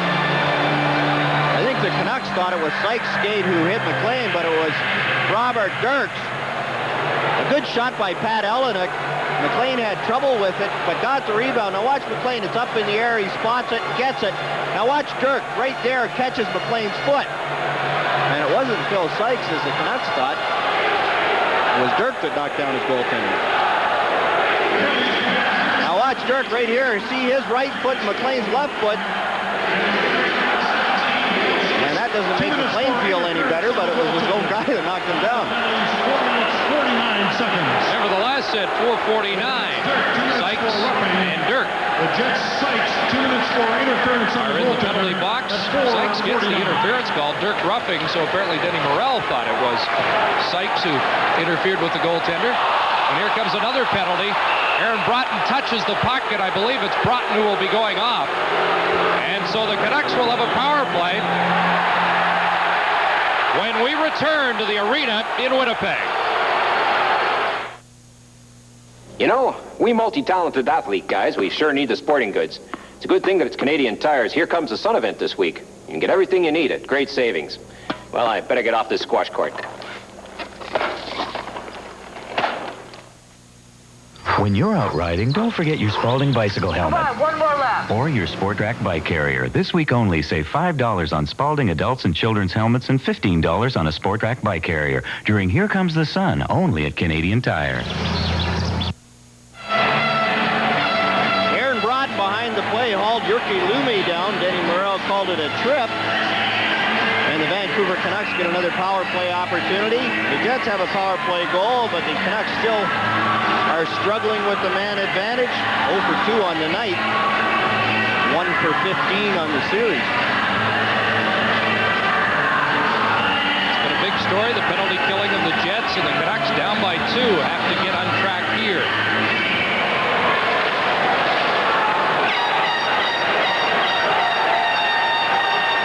Waller back in his own zone. Shannon, Newman, and Eagles also on the penalty killing unit. Tabaracci gives it away. Bure on the ice, handed it right to Lawler, and down it goes. Adams, Larionov, and Bure up front. Plavsic, along with Lumme on the points. Here's Larionov. He set up the game-winning goal by Lumme, hands it to Lumme again, takes a look, puts it in front, and it goes wide of the goal. Bure for Adams. Check that Plavsic behind the goal. Larionov. Checked by Numanen. And it's cleared to center by Shannon. Race for it. Eagles after it against Bure, who just recovered in time. Now it's Lumme. Back in for Vancouver. Shot is blocked by Mike Waller. Troy Murray takes over around the glass, down the ice. Good sign of a defensive player. Troy Murray, no chances at all when he wired it around the boards. He made sure it was up high so no Canuck could knock it down. Puck went all the way down. Plavsic. Off to Momesso, takes a slash from Ulanov. Carlyle tees it up to Babbage, keeps it in at the left point. Linden to Ronning. Momesso's in front. Babbage hands off to Linden with room. The shot blocked by Ulanov, and Ulanov can't clear it out. Kept in by Lidster. Lidster side of the net. Trevor Linden back to Babbage. Linden takes a look. Turns it back to Babbage. Now Linden again. Ulanov got his stick on that. The Canuck captain takes his time. Babbage tees it up. Hit Carlyle in front. Jets can't get it by Babbage. Now Murray will. Down the ice as the penalty expires.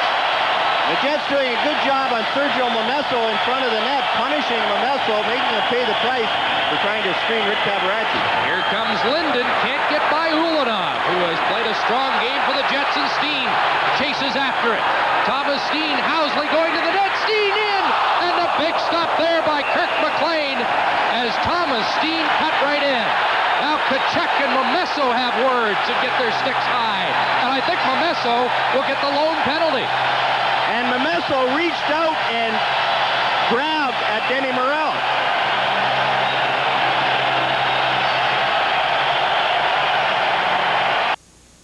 Tales of ales and crawfish tails, this one's for me.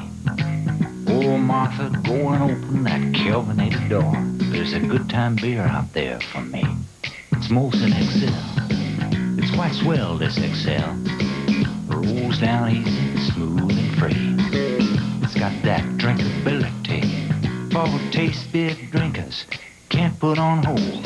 Molson XL, let the good times roll. Back with the Hockey Night in Canada update from the arena in St. Louis. The Blackhawks have now scored 4 straight goals. Mike Hudson delivers to Dirk Graham, and his shot from 40 feet beats Curtis Joseph. The Blackhawks lead the Blues in St. Louis 4-2 in the second. Here's Thomas Steen on the rush. Sergio Momesso is at the end of a long shift, and Steen cuts right to the net. A good save by Kirk McLean.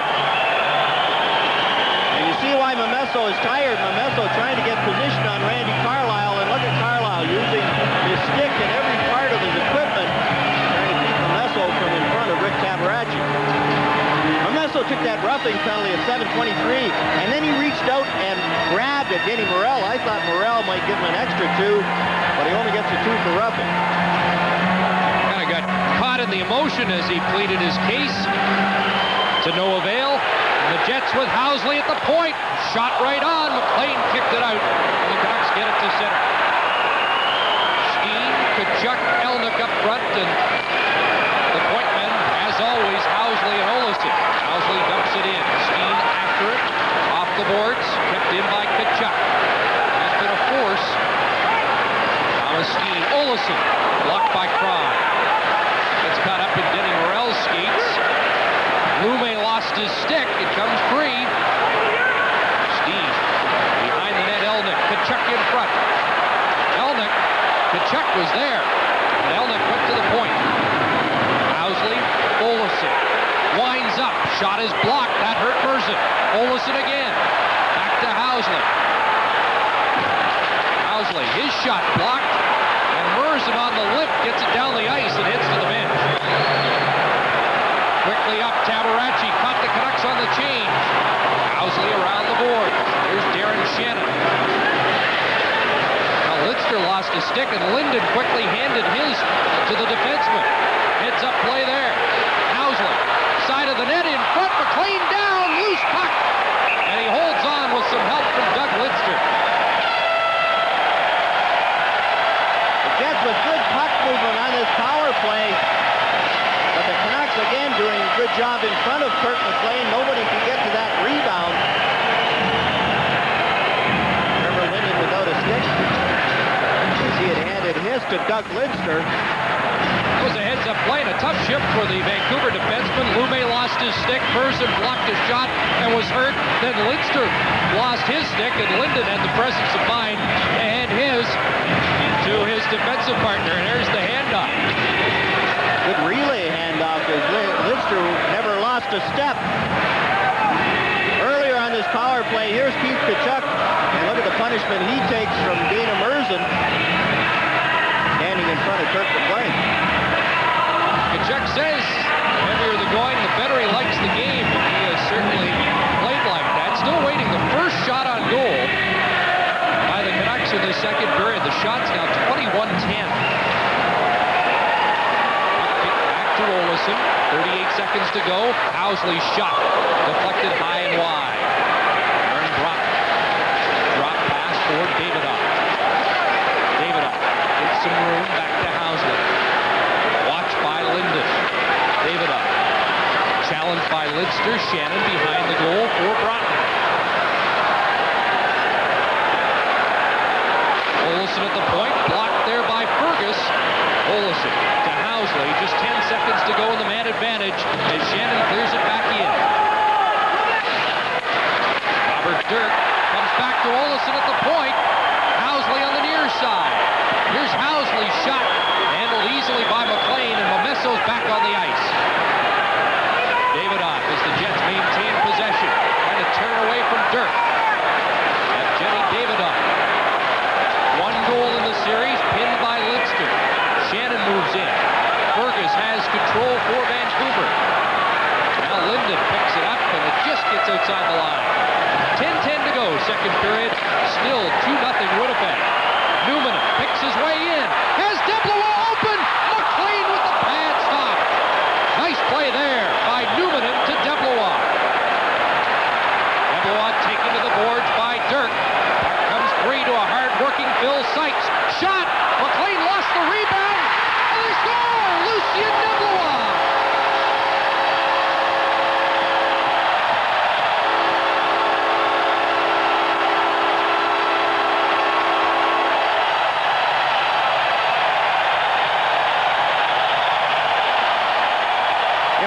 Lucien Deplois lasted and Phil Sykes have lasted. It's hard work.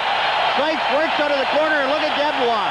In front, Dirk is all over him, and Deplois still gets a stick on it. Here's the shot by Sykes, but watch Deplois. Dirk trying to tie him up. Deplois goes right to the net on the backhand and gets it up and over Kirk McLean. It doesn't have to hit the back of the net as long as it goes over the line.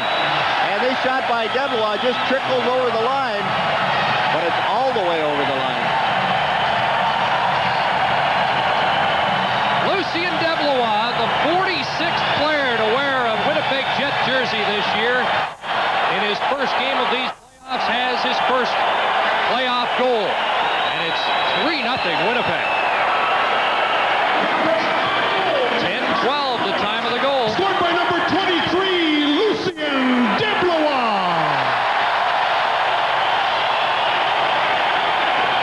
The assist, number 17, Phil Sykes. Sykes gets the first assist. And the only assist. 3-0. It's been all Winnipeg in this second period. 25-10, the shots on goal. Eagles clears it back in, and Dave Babbage picks it up. Babbage ahead to Bure. Haven't heard much of him tonight. Bure rink wide, looking for Adams. And play called down. 9:08 to go, second period, and the fans in Winnipeg enjoying this.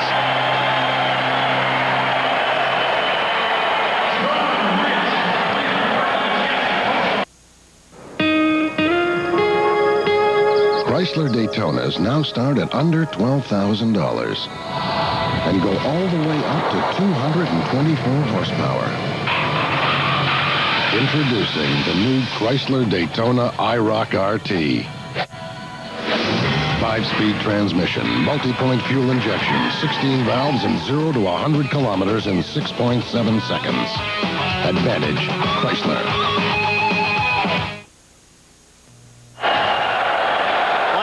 Cherry's favorite players in Colorado, Lucien Deplois. The kind of player that Grapes loves, a lunch bucket kind of guy, works hard every shift, been a role player in the latter part of his career, and a valuable asset for the Winnipeg Jets. Right at the trading deadline, Mark Osborne wasn't playing at all for the Jets, was sitting up in the press box, and they got Deplois who can play. The Jets were worried about losing offense without Eddie Olczyk tonight, but they've got 3 goals, matching the series high so far.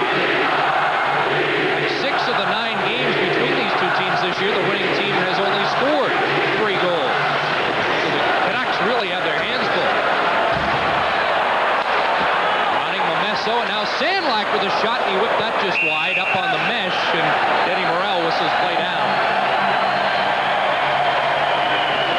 The big concern for Pat Quinn right now is the way his team is being outworked by the Winnipeg Jets.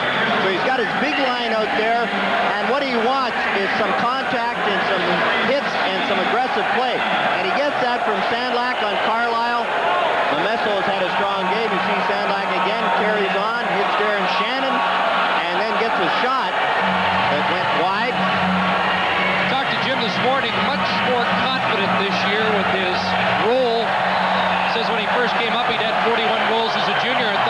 supposed to score 40 eventually as a Canuck, but I think he's found a role as a big strapping winger who will punish the opposition. He certainly did that in the first 2 games of the series.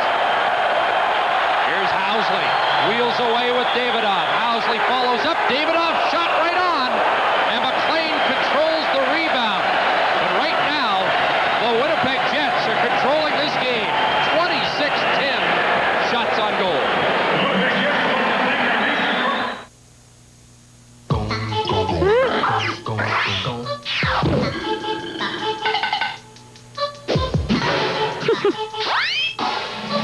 Announcing Spider-Rama, your chance to win one of 3 limited edition escorts. Just look under the cap of specially marked 7-Up and Diet 7-Up to collect the names of 7 Canadian cities, and you could win a Fido escort.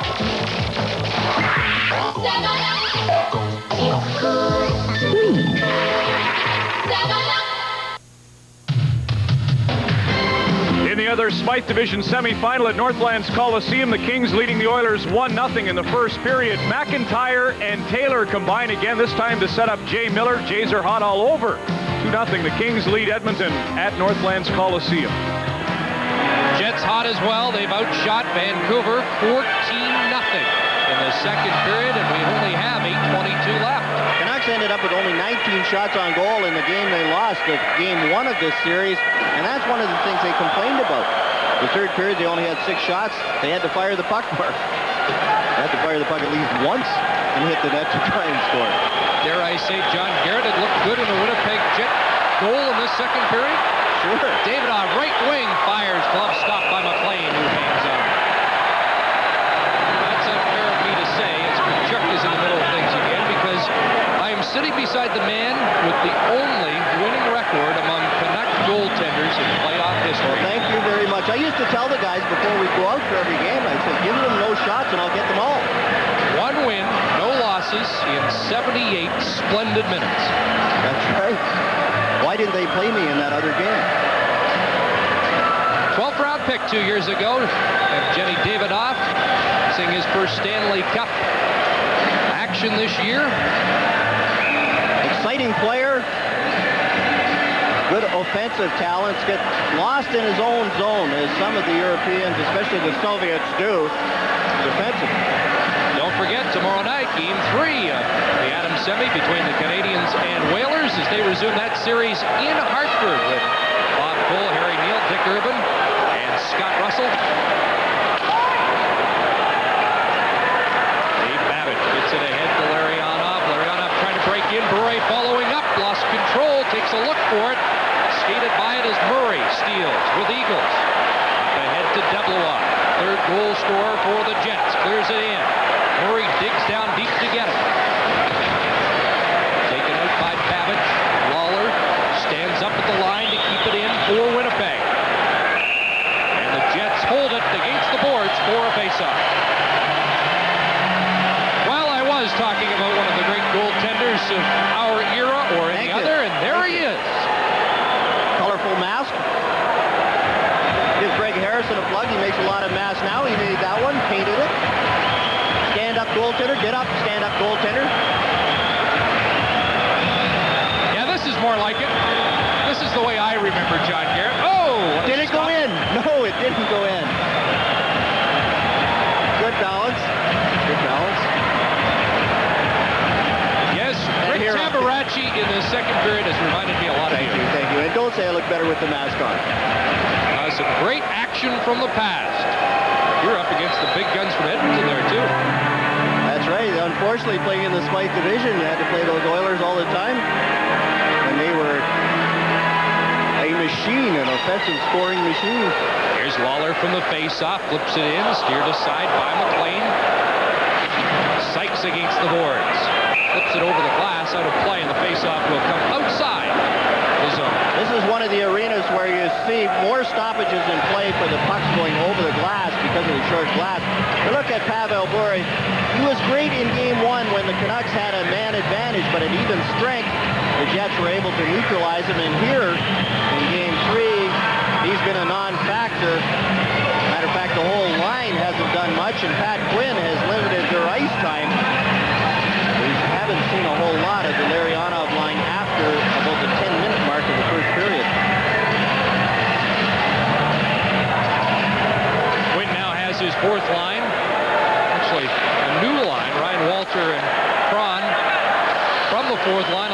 Trevor Linden. And here's Walter. Clearing it in. Tabaracci, who hasn't touched the puck in this period. Clears it around the boards. Eagles trying to kick it loose. Borsado's there. Up ahead to Elnick, and it's called on the two-line pass. With the Hockey Night in Canada update from Edmonton. Here again is Ron. Right, Chris, the Oilers on the power play against Los Angeles. Here's Esa Tikkanen at the point. He'll take the shot. It goes off behind the boards. You see Damphus that's Murphy actually take a whack at it. Comes to Bernie Nichols, and he scores his third goal of the playoffs to cut the Kings' lead to 2-1. Bernie Nichols now is 6 points, 5 on the power play.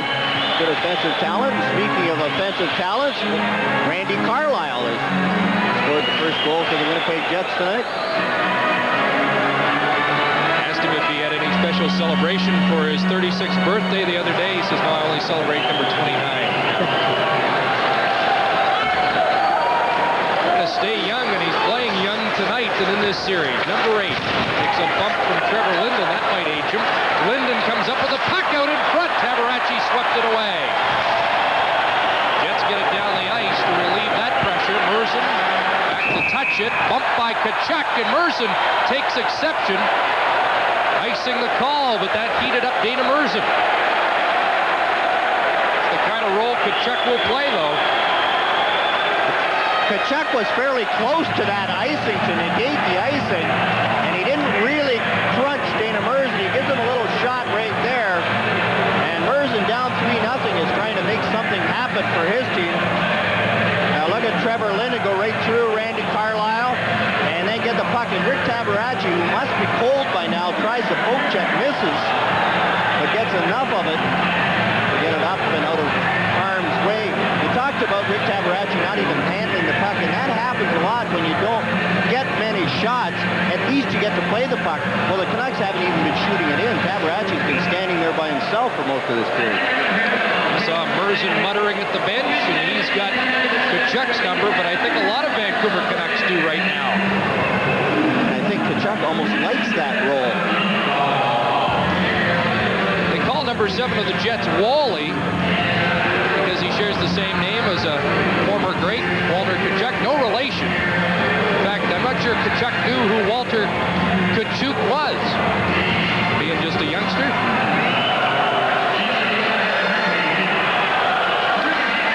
On this face-off against Ronning, and the Jets control, and they've done a lot of that in this second period. Doug Lidster to Ronning. Control of it. Cleared back in by Troy Murray. McLean around the boards. Elnick's there against Sandlak, but here's Ronning. Pass Broughton, and Ronning skates to center. Cliff Ronning takes the shot. Here's Dirk moving up. Dirk right in. Ronning rebound. Tabaracci. 2 big stops. Well, it took the Canucks almost 14 minutes to get their first shot on goal. They got a couple of whacks. Couldn't beat Tabaracci there. Now Tabaracci clears again as Momesso had a chance. And here comes Winnipeg. 3-on-2. Broughton left wing to Shannon. He stopped skating. Missed Housley with the pass. And now it's Ronning. For Lidster with Momesso. Lidster clears to the corner, chases in after it. Deblois watching him. Feeds it back to Plavsic. Has room. Takes the shot. Blocked by Ulanov. Plavsic again. Ronning behind the goal. Momesso's out front, so is Plavsic. But the puck comes outside the line, out to center. 5:22 to go, second period. 3-0 Winnipeg. Ronning knocked down by Ulanov. Linden took a run at Ulanov. Linden has it at center. Plavsic sends it in. There's Ulanov, and Linden's sizing him up again. Murray turns back. Fergus, Courtnall, Linden are out, and Ulanov just got the high stick up on Courtnall, and here comes a penalty against the Jets. And Ulanov's going to draw a crowd, I think. Courtnall's down, and Denny Morrell is sending Ulanov to the penalty box. He might be sending him to the dressing room. This might be a 5-minute major.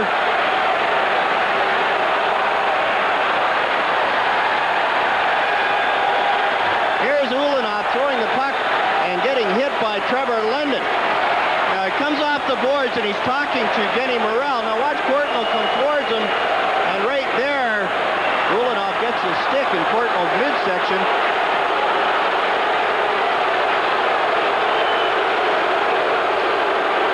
Courtnall looks like he'll be all right, and Ulanov is out of this one.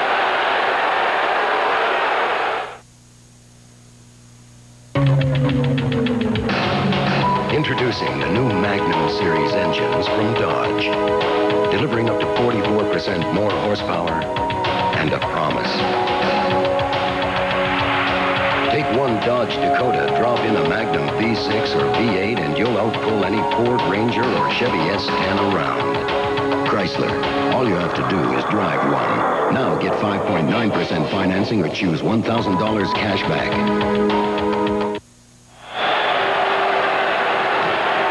Jeff Courtnall in the Canuck players bench. Larry Ashley attending to him.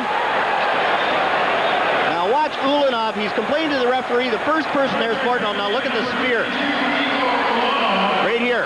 Whoa. And that, had Courtnall not jumped out of the way, probably would have been more serious. There you see the official stat sheet. 5 minutes for spearing and a game misconduct. A game misconduct and a second game misconduct. He gets a second game misconduct. And now, will that carry an automatic game suspension? So. And Ulanov will be gone for game 4. There's no cause for that. Sure, Ulanov had been hit a couple of times, maybe questionable calls. I thought the first hit by Linden might have been called a penalty. But the spear right in Courtnall's midsection. Fortunately, Courtnall saw it coming at the last minute, jumped out of the way, and it just grazed him. Well, they've just corrected that. Just Denny Morrell, you saw go back to the official score, 1 game misconduct.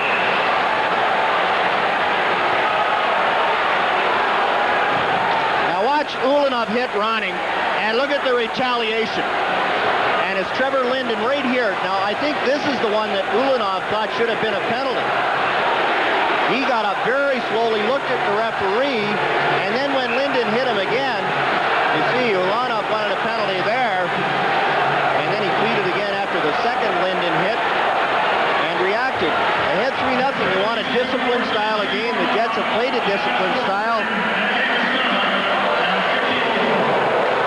Then now Vancouver 0 for 3 on the power play. Gets the 5-minute major. Plavsic shot right on. This will be a test for Tabaracci and the Jets, but they lead by 3. Big chance, though, for the Canucks to get back in the game. Bure out there with Adam.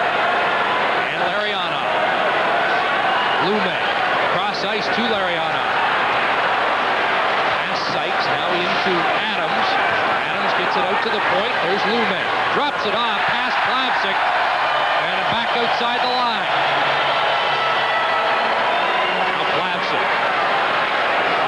Numanen intercepts and sends it down the ice. And there goes the Bure-Larionov line. They started that power play and did nothing, didn't skate. And they're called to the bench by Pat Quinn and replaced. Linden hearing the boos here at the arena. So is Courtnall, who's right back out there. And Courtnall in the corner. He's taking the brunt of the fan reaction. At the point. Minute 15 gone in the major. 3:38 left in the second. Fergus. Watched by Carlisle. Again, they boo Courtnall. Shot right on. Rebound. Tabaracci down. And it's fired wide. Boy, they can't find a way yet to beat Rick Tabaracci. Lidster. Cross ice Courtnall, and he fell as he shot wide. Linden. Babbage's instruction, gets it to the corner. Tabaracci out of the net, round the boards. Murray against Lidster. Lidster pinching in. Keeps control for Vancouver to Fergus. Babbage. Exactly 3 minutes to go in the period. Lidster blocked by Troy Murray. He'll get another chance. Blocked by Murray again. And out it comes. Murray and Darren Shannon doing a great job. Darren Shannon coming over from Buffalo. Before John Muckler took over, Muckler would like to have him back. Now it's Ronning, trying to get something going for the Canucks. Goal clear. 2:37 to go in the 5-minute Ulanov Major, 2.5 left in the period. Omesso, Sandlak, Ronning, Lume, Plavsic, Tabaracci out of the goal, and he usually is very effective at clearing. That's kept in by Momesso. Ronning in the corner. Leaves it for Momesso, broken up by Newman. Sandlak will try on the near side. Funny hop off the glass. Sandlak in front. Can't get a shot away. Eagles can't clear, and Lume maintains Canuck possession. Lume shot right on. Tabaracci again. Eagles take it to the boards. Pile up there, and it's cleared by Housley. 1 minute, 45 seconds left. Second period, 3-0 Winnipeg. Plavsic. Hooked by Housley. Bure back out there. Lume at the right point. Running behind the goal. Can't handle it. Housley with the chance. Off the boards. Murray to the line. Kept in. Adrian Plavsic down low to Ronning. With some room. Tries the wraparound out in front. Tabaracci will hold on. And these fans will salute the goaltender.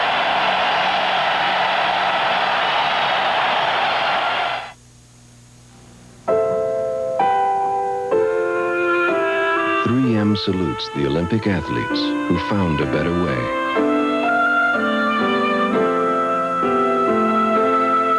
Whose ideas were so original, there's no going back.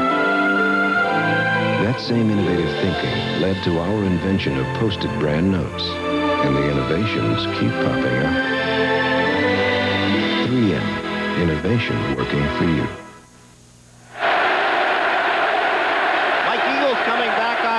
As the Winnipeg Jets are doing a great job killing off this 5-minute major as the fans are hollering tabby.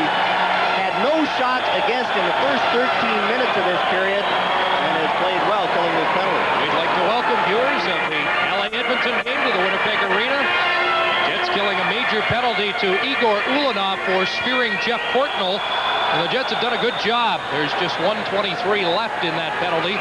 1:19 remaining in the second period. And the Jets have been in control, leading by a score of 3-0 goals by Randy Carlyle, Pat Elnick, and Lucien Deblois. There's Bure with a shot off the glove of Rick Tabaracci, who didn't face his first shot in the second period to the 14-minute mark, but Tabaracci has made 18 stops in the game. Larionov will lead the power play rush with under a minute to go. Second period, Lidster.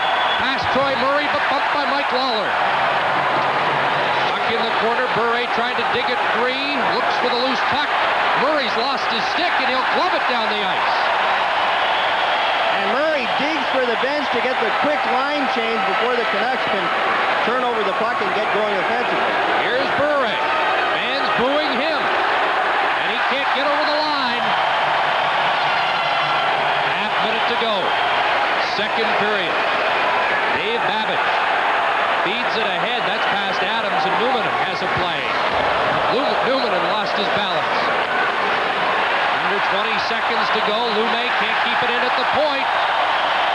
And the Jets very close to killing this 5-minute major. Shannon has it now. Here's Darren Shannon with 7 seconds to go in the period. Broke it up. Lead pass for Adams, but they'll run out of time in this second period. Standing ovation here in Winnipeg. But once again, with some rough stuff. And that was because Igor Larionov shot the puck after the whistle, and Phil Sykes went right after. That's Shannon in the middle.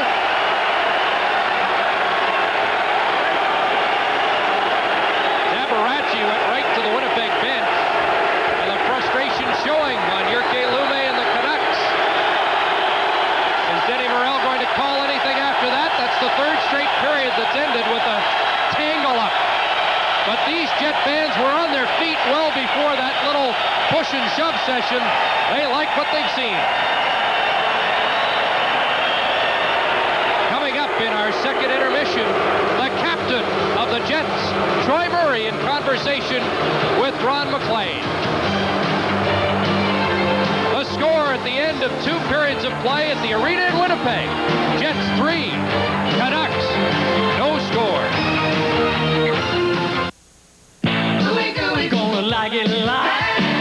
Ham pizza at Pizza Hut. The greatest deals on the greatest meals continue at your neighborhood Pizza Hut. Order any large pizza at the regular price and get a medium for only $4.55. Or order any regular priced medium pizza and get a small for just $3.55. Manitoba, it doesn't get any better than this. The great taste of your Pizza Hut favorites for as little as $3.55. No gimmicks, no kidding. Just Pizza Hut quality for a real nice price. Pizza Hut and nothing but. We now rejoin our ongoing coverage of the new Saturday developments in Winnipeg, Canada. In a community that has witnessed a total eclipse of the sun every Saturday for nearly 12 years, a new Saturday sun has arrived and changed people's lives. For the better, they tell us. To me, the Winnipeg Sun is Winnipeg. It's local news, and that's what I like about it. I like the price. Why should a paper cost more than half a buck? Of course I read the Winnipeg Sun. I'm the publisher. Doesn't everybody read it? My, oh my, Saturday's paper. Recently, we asked you to give your Superstore receipts to schools so they could redeem them for free Apple computers. This is why.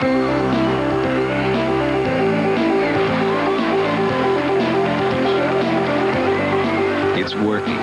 And with your continued help, there's no telling how far our children will go. Superstores, Apples for classrooms. Smart kids for a stronger Canada.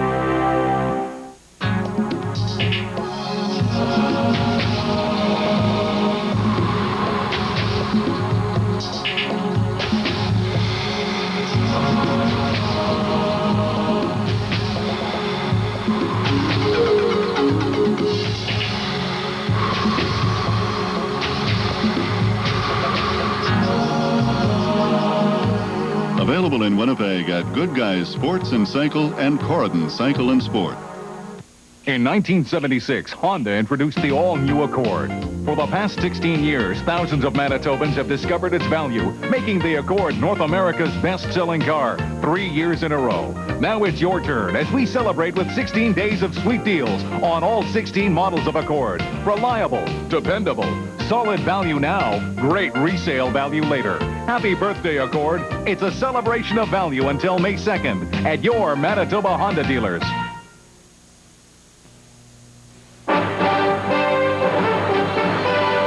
CBC News with Peter Mansbridge. Good evening. It is a scene of devastation in Guadalajara, Mexico. The sewer system exploded this morning. No one's quite sure why yet, and at least 130 people have been killed, 600 hurt. A plane crash in California has killed 15 people. And Russia's worst serial killer ever, 55 victims. We'll see you later on the National and the Journal, but now back to Hockey Night in Canada. Fans around Winnipeg have reason to cheer after 40 minutes of play at the arena. It's been all Jets, although you can't say that about the last 5 minutes. The Jets' remarkable penalty killing, the 1 goal in the second period by Lucien Deblois, and it's Winnipeg 3, Vancouver no score. Here is Jets captain Troy. Murray, show me that. Well, I guess I shouldn't ask you to show me your tongue on national television, but if you can talk through this interview, congratulations. What happened?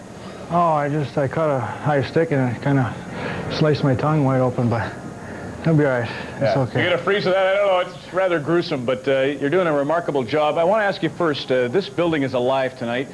You've played in the rink I think is the loudest, Chicago Stadium. How would this compare? Well, I haven't seen a crowd this lively here this year, and it's been quite good. Fan support since the playoffs started have been tremendous here in Winnipeg, and as you say, I played 10 years in a building that was hard to match, and the fans here are doing a very good job trying. It was wonderful to watch the mood in the dressing room prior to the start of this game. What was going through your mind, and what were you trying to do? Well, we just, we felt we accomplished a lot in the 2 games in Vancouver. We played in their building, and we won one, we lost one. We had 5 goals scored, 4 and against, and we played very well. I think the latter part of the second game, their bigger guys took a toll on us, and we didn't really get to regroup in the third period to sustain a high pressure forechecking that we try to do, and consequently we never put any pressure on McLean in the third period last game. But we seem to be holding up their bigger guys a lot better tonight, and we're getting some chances because we're getting out of our end quicker. The law of averages said you were going to lose sometime, and then you come home after all that time on the road. Have you had trouble coming into Winnipeg after road trips during the year? We found that we have had certain difficulties. Travel here in Winnipeg, not that it's we're so far to the east or west coast, but we can't really get into direct flights into Winnipeg, so we spend a lot of times traveling home, standing in airports. So we do seem to have a little bit of trouble coming back off a long road trip like we were, but we've responded really well, and the players have adapted quite good this time.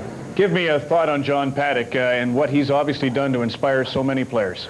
Well, he came in the first day of training camp and with a complete no-nonsense attitude, and I think the players here were really willing to listen and learn from somebody who they respected and drew a line that he says, you know, if you want to cross it, you're on my side, and if you don't, you're out of here. And basically, he's had that attitude all season, and the players have really responded well to him. Same can be said for you, Troy. Keep up the good work. Thank you. Troy Murray, captain of the Winnipeg Jets. What a period and a game so far for the captain's club. It's 3-0. Coming up next, we'll show you the 36th greatest goal in playoff history. As we continue along at the end of 2 periods of play here at the arena, it's Winnipeg 3, Vancouver no score. Live, this is Molson Hockey Night in Canada on CBC. For spring wheat, only one product does it all. Triumph Plus. In one pass, it controls wild oats and green foxtail with the widest window of application, from the 1 to 6 leaf stage, up to emergence of the 3rd tiller, plus over 30 broadleaf weeds. Ask your neighbors who've used it. The results have been overwhelming. Triumph Plus from Hearst. Hold it, back it up, forward. Geez, I'm starting to sound a lot like Howie. What are these two guys wagering on tonight's Sports Select games? You don't have to be a rocket surgeon to know who's who. When you make a Sports Select wager, you become part of the battle. Now, when you get a game winner... Oh, look at that guy. Hey, somebody tell that other guy to get a life. Blue, tell him to get into the game. Blue knows a winner. Play Pro Line and over-under. We'd like to tell you about the Air Miles Travel Reward Program. When you use selected services at Bank of Montreal, shop as a Sears Club member, rent a car or truck from Tilden Interrent, or move with United Van Lines. Companies like these thank you with travel miles. Collect enough and you're flying free. It's that simple. Air Miles. Shop like always, fly like never before. Get a lifestyle in Linden Woods.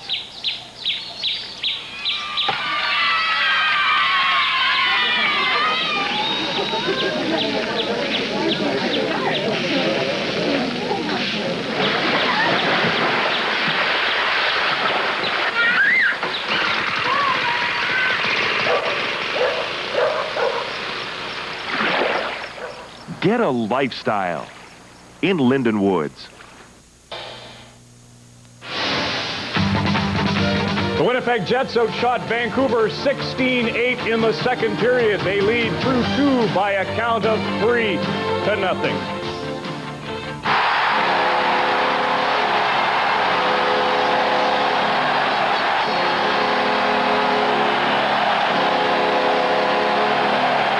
Alec back to Robitaille. He overskated it, and Linden wheels away with Courtney. Linden to Courtney. Back to Merzen. His shot saved. Rebound. Ronnie. Loose puck. Score!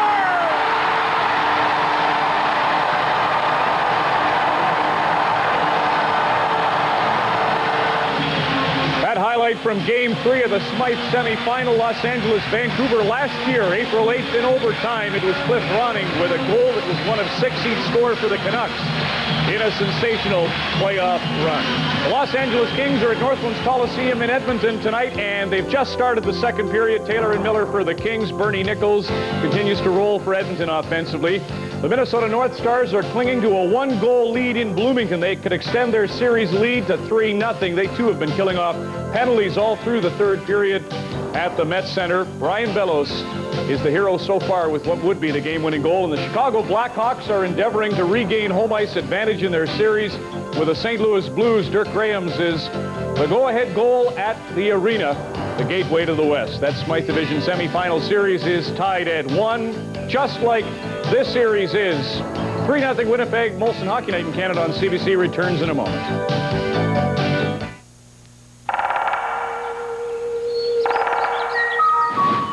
Ladies and gentlemen, feast your eyes on the elegant new J30. A classic luxury sedan in an infinity kind of way. A driver's car with 2 airbags, soft leather appointments, and tasty wood. Hey, pal, don't you even think about it. The new J30 from Infinity. You know, we multi-talented athlete guys, we sure need the sporting goods. It's a good thing that it's Canadian Tire's Here Comes the Sun event this week. You can get everything you need at great savings. Well, I better get off this squash court.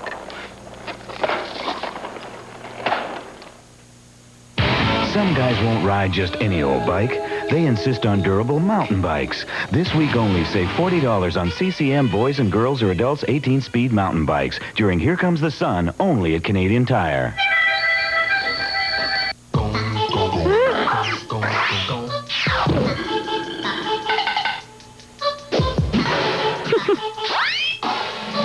Announcing Fido-Rama, your chance to win one of 3 limited edition escorts. Just look under the cap of specially marked 7-Up and Diet 7-Up to collect the names of 7 Canadian cities, and you could win a Fido escort.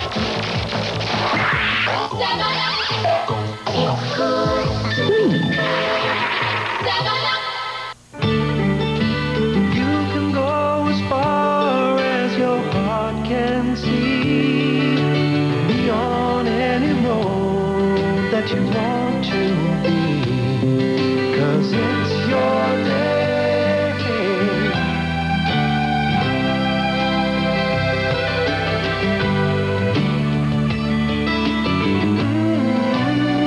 You're on your way with us all. Canada pays more per capita for healthcare than almost any other country. Are we getting our money's worth? CBC News takes a look at our hospitals. Should we spend more on technology? The Cost of Caring, tonight on The National. Ron McLean and Don Cherry here to select another lucky number for a $500 gift certificate from Canadian Tire and a chance to join us for the first 4 games of the 1992 Stanley Cup Final. Yes, and the number, 2868754. And if you have the last 5 digits of that number only, you still win a Molson Canadian Hockey Home Viewers Kit. You said that the last time. And your next responsibility is to choose a name from the mail-in for a $500 gift certificate from Canadian Tire, and that name, Don, is Ron Barrielli from Victoria, BC. 2 Rons in a row. You're on a roll, Don. Thank you. We must be getting an awful lot of money. The Montreal Canadiens and Hartford Whalers will play tomorrow night on Hockey Night in Canada, 7:30 Eastern Daylight Time. Montreal-Hartford, Game 3 of that series, and the 4th in this get-together between the Canucks and Jets is Friday evening from the arena. Rons have been winning a lot in our contest. Cliff Ronning would like to get something going for Vancouver. He's got 7 shots in the game so far, but the Canucks haven't a goal. Third period action when our telecast continues after this.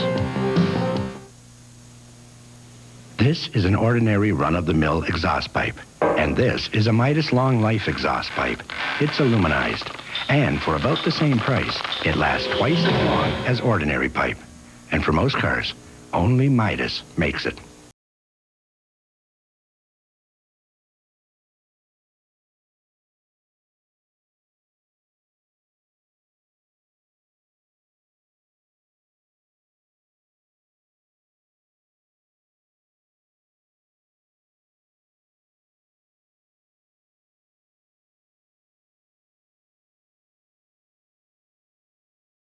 Trucks that last.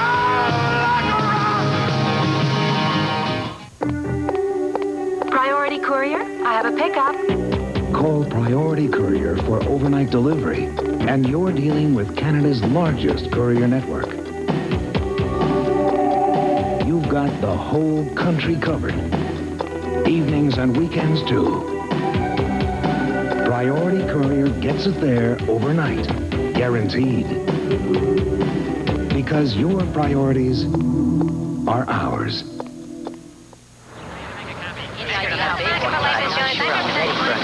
Listen, Smith, you want to make it in this corporation, you got to give up your weekends. You got to push. All right, Missy, pull it over. It's people like you that give late. Hey, baby, are you going to hog the coat forever, huh? Just one more. Hey, Hey, baby, you gonna hog the court forever? Life is short. Play hard. Reebok.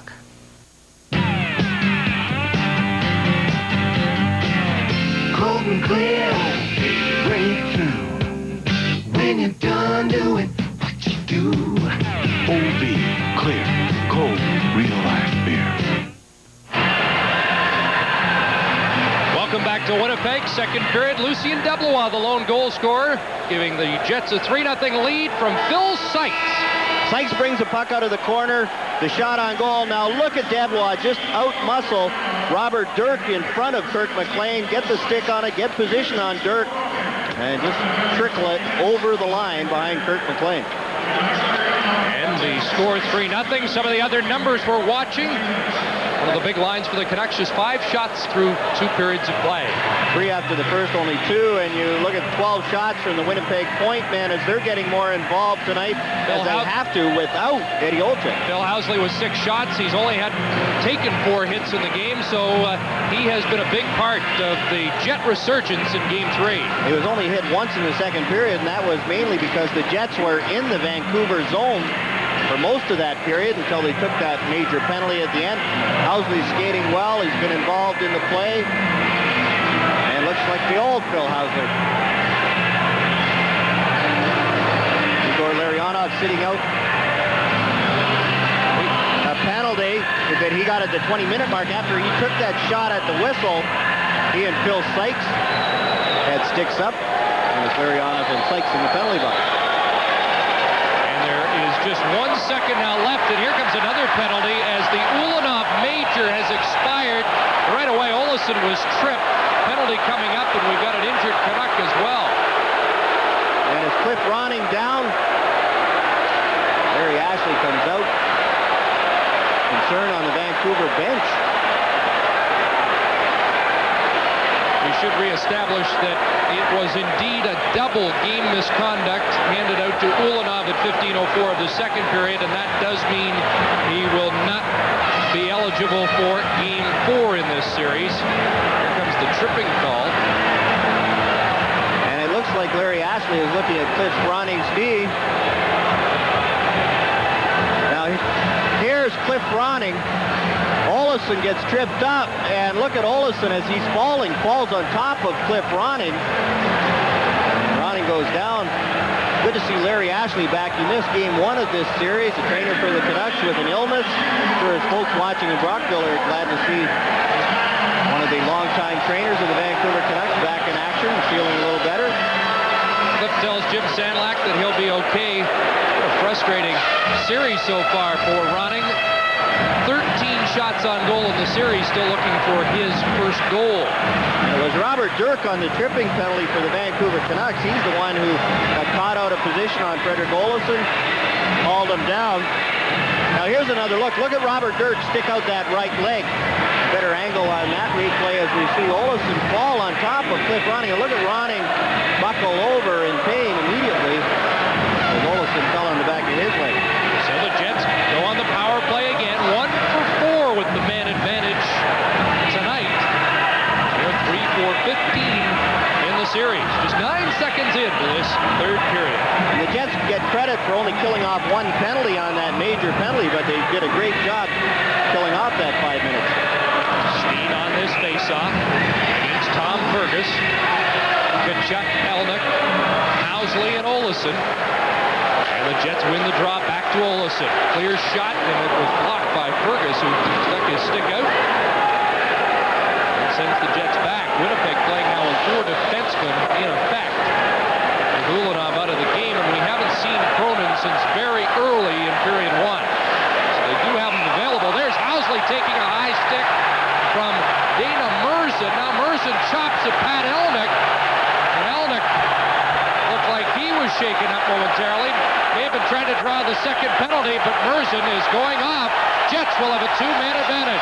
Tonight's game coming to you from the Winnipeg Arena.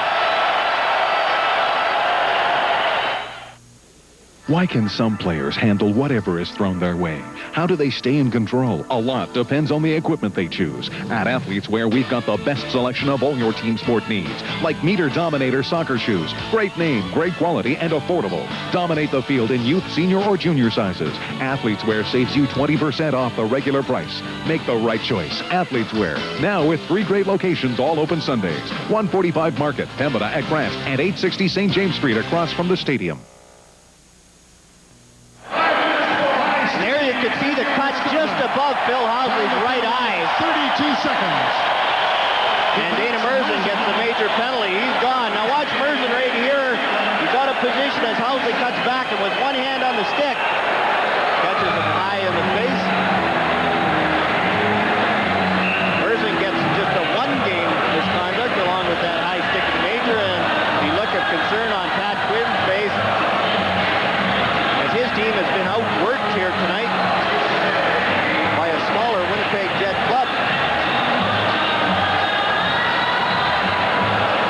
John Paddock has to be pleased with the way his team has played. They've really responded without Ed Olczyk in the lineup. The defensemen have been involved. They've looked good offensively. They've even got a goal from their 4th line with Phil Sykes and Lisa and Denbois combining.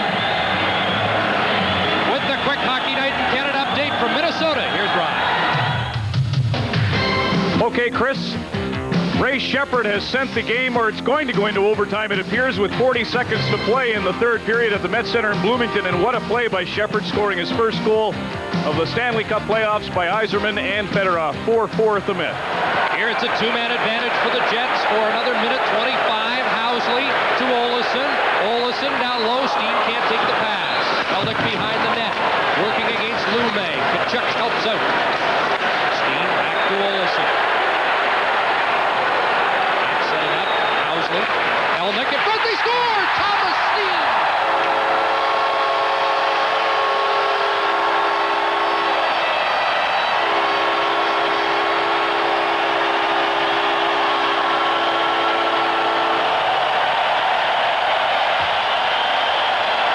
The Jets very patient with a 2-man advantage. They don't shoot it from the point. They set it up. Housley into the corner, and look at Thomas Steen sneak in. He's right there. Adrian Plavsic can't get back in time. Nice pass by Housley.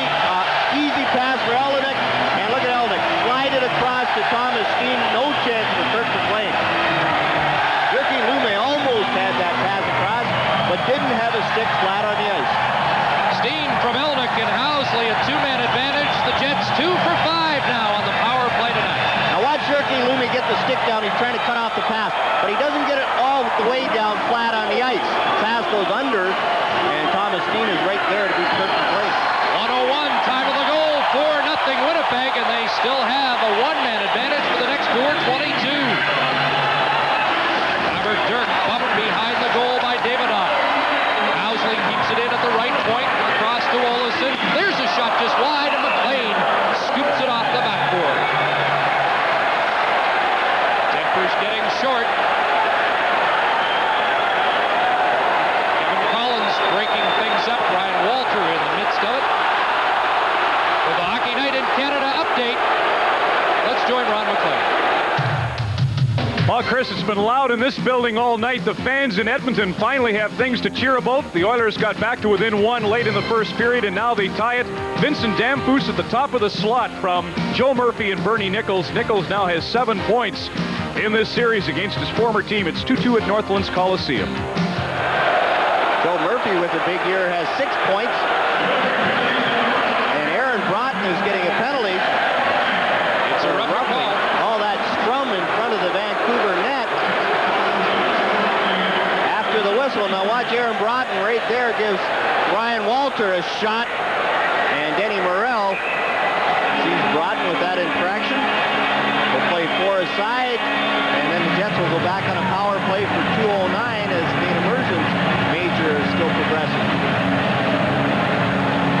That's the first piece of good news for Kirk McLean and the Canucks in this period, which is only a minute 23 old, but the Jets have already added to their lead.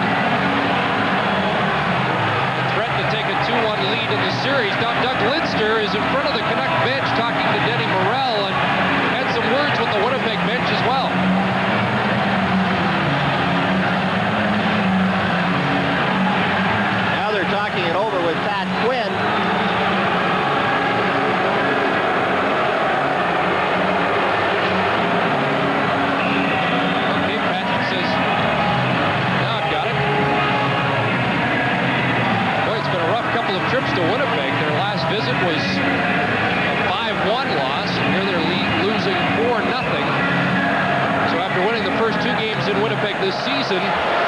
and fallen on hard times at the arena. Dave Babbage from the faceoff. Trying to turn away from Steen. Ronning back on the ice, so he's okay, and that's good news for the Canucks. Clears it in. Tabarachi stops it. Passes up the boards, kept in by Babbage. Babbage's pass broken up by Housley. Ahead to Steen with Davidoff. Steen against Babbage, and Babbage won't let him pass. Davidoff against Cliff Ronning, and Davidoff spins away. Steen was open. Davidoff still with it.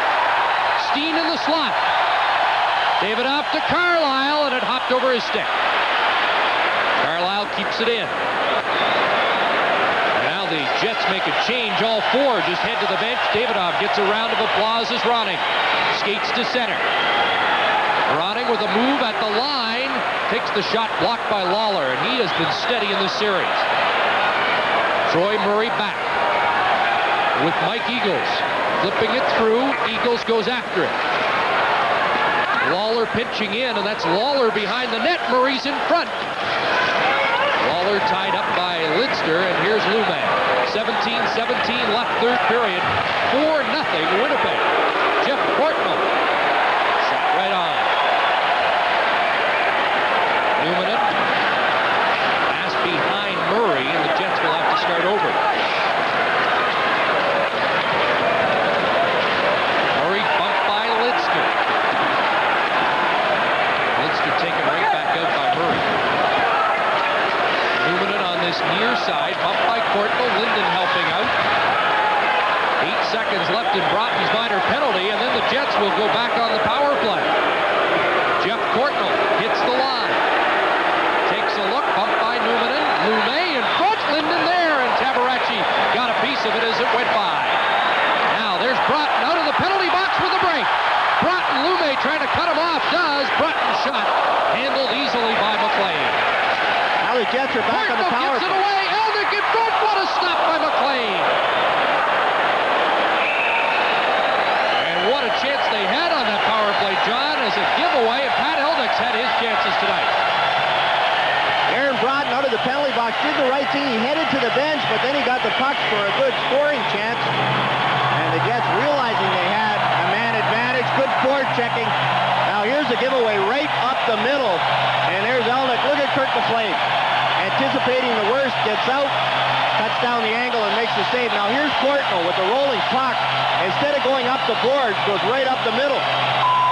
And there's Pat Elnick, and a great save by Kirk McLean. Tabarachi having some equipment problems. What they were talking to Pat Quinn about over at the Canuck bench was on Dana Merzen's major, the Canucks did not send a player to the penalty box, and you don't have to. You can wait until the dying moments of the penalty and then send somebody over. There's Craig Hessinger working on Tabarachi's skate. Looks like he's lost an edge. Craig sporting his playoff beard, what there is of it. And there you see Jim Sandlak, and he was a player designated by Pat Quinn to go and serve Dana Merzen's major. Roger Nielsen got caught once this year, didn't send a player, and the play continued. And instead of a 5-minute penalty, it turned into about a 7-minute penalty. Guy Chiron, same thing for Calgary in Los Angeles, an afternoon game we had on Hockey Night in Canada. And they're going to overtime in Minnesota. The biggest period of the year coming up for the Red Wings. Of Ryan Walter as he gets set for this face-off against Thomas Steen. Steen wins the draw. Housley at the point, back in for Steen.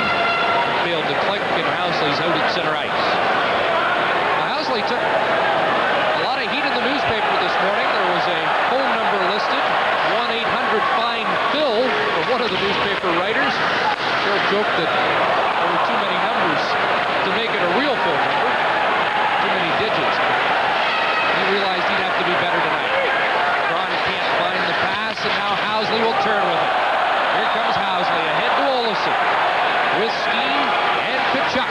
Housley inside the line. Turns the pass for Steen. Broken up by Dave Babbage. And you see the time left in the major penalty as Kachuk. Off the glass. See Steen on the other side. By Dirk. Pass up the the middle from Lidster to Larionov, and Oleson's there. Now Kachuk is going off the ice, shaken up. Let's see what happened there. Housley to Davidoff. 35 seconds to go with the man advantage. Shannon on the near side. There's Brock to Davidoff. He takes a look. Back to Newman. Housley. The shot blocked by Larionov. Larionov. Hit for Lidster. He took a bump from Broughton but got it down the ice. Turning quickly is Newman. Cross ice pass. Up to Broughton. Leaves it for Shannon. They hit the line. Lidster watching Shannon. Shannon trying to center at the tail end of this power play. Newman and shot deflected off Dirk's stick, and I think that hit the goalpost. Well, there's another case of the defenseman. McLean makes the stop, but another case of the defenseman deflecting the shots and giving the goaltender absolute fits. Davidoff in the quarter. Canucks back at full strength. Aaron Shannon taken to the boards by Lidster. Davidoff in to help out, so is Larionov. Davidoff has it. Shannon controlling the boards. Davidoff again. Persistent. Stays with it. Comes out from the side, tries to jam it, and it's right against the goalpost. And Davidoff draws a penalty, driving to the net. Good workmanlike effort there, and another Jet power play coming up. Over the last 35 years, why have so many people come to Speedy Muffler Game? Maybe it's because of really great value, like our $99.95 front disc brake package. Maybe it's because they trust Speedy's guaranteed parts, professional work, and licensed brake mechanics. And now for a limited time, get a Black & Decker Dustbuster for only $4.99. Professional work, a great deal on brakes, and a dustbuster for $4.99. No wonder over 10 million customers have come to Speedy. At Speedy, you're a somebody. And Jenny Davidoff drives to the net. Look at Doug Lidster. He has to reach out with one hand and throws him down and takes the holding penalty. No doubt about that one. Now here's where Keith Kachuk gets hurt. The hit by Doug Lidster. He has all the weight on his left leg. And he hobbled over to the bench. And you can see he's not too pleased about the way he feels. Now here's this chance. Graves was talking about this long shot. Why Robert Dirk would try and play that one. Kirk McLean had it lined up all the way and almost ended up in the net. Jets on the power play, but quickly it's Tom Fergus down the ice, flipping it to the goal crease, steered aside by Tabaracci, and back comes Olesson. With Steen, Elevik on the left wing. Steen is in and just lost control with Trevor Linden right behind him. Now Steen in the corner, comes back to Olesson at the point. Leaves it. That's Kachuk back on the ice. That's good news for the Jets. Housley near side. Olesson. Here's Kachuk. Past him. Past Elnick. Blavsik up the boards, and Tom Fergus over to Linden. He sends it down. 13:03 left, third period. 34-19 shots on goal, 4-0. With this 4-4-0 time running down, I would expect the Canucks to get a lot more physical and set the tone for Friday night. Behind the net it goes. Shannon bumped by Babbage, and Cron has it. Robert Cron turns away from Shannon. On this far side, Dirk down the ice. Ryan Walter forecheck, steals, Cron in front, scores! Short-handed goal, Vancouver.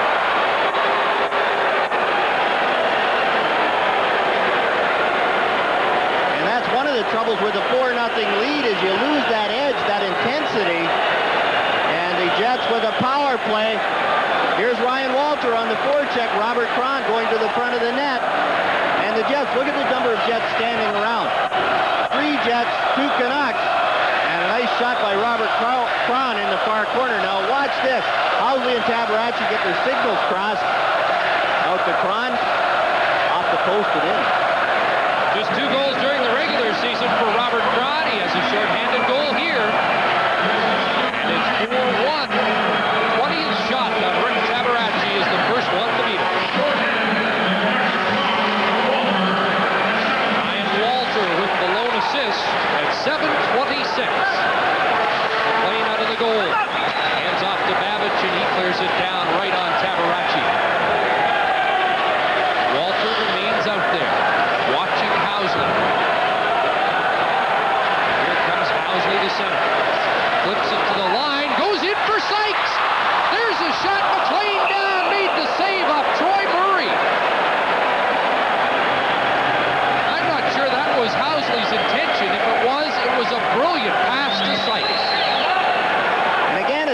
checking line of the Winnipeg Jets that is causing the Canucks fits. And watch Kurt McLean. Good goaltenders is not in till it's all the way across the line. And here's the play. And look at McLean get that stick and arm down right along the goal line. And that's how he stopped that shot by Troy Murray. Here's the flip pass that goes through. And look at Sykes. He's right there. And then Murray picks it up. Kurt McLean gets the arm down and makes the save. No, I don't think that was his intention. It sure worked out right. Could have feathered it through any better.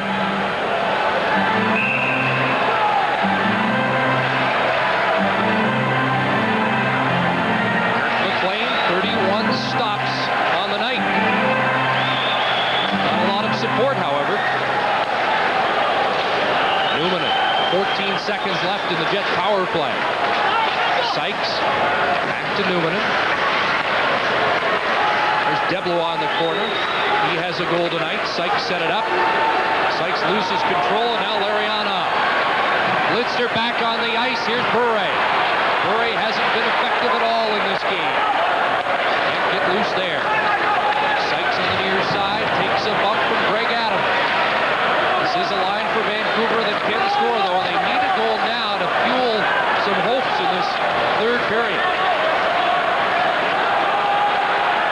Lawler around the boards. Forecheck. Here's a chance. Bure in front, and it went by Adams, who was all tied up by Teppo Numminen. Good chance there for Vancouver. Ariana dumps it back in. They seem to be on their heels at the moment. Newman watched by Adams. Thomas Steen around the boards, blocked by Bure, but knocked right down by Lawler, and here comes the call. A holding penalty against Mike Lawler. So for the first time in the game, Bure and his line mates do some damage and put the Canucks on the power play.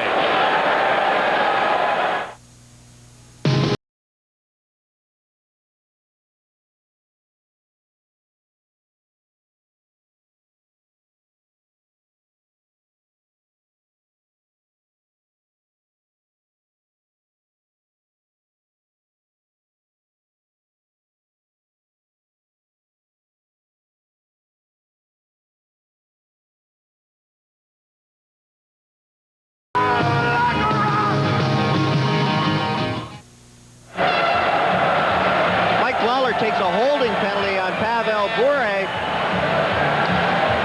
And earlier on, Lawler was beaten in the first period. Look at the way he plays Bure this time. He doesn't get fooled at all.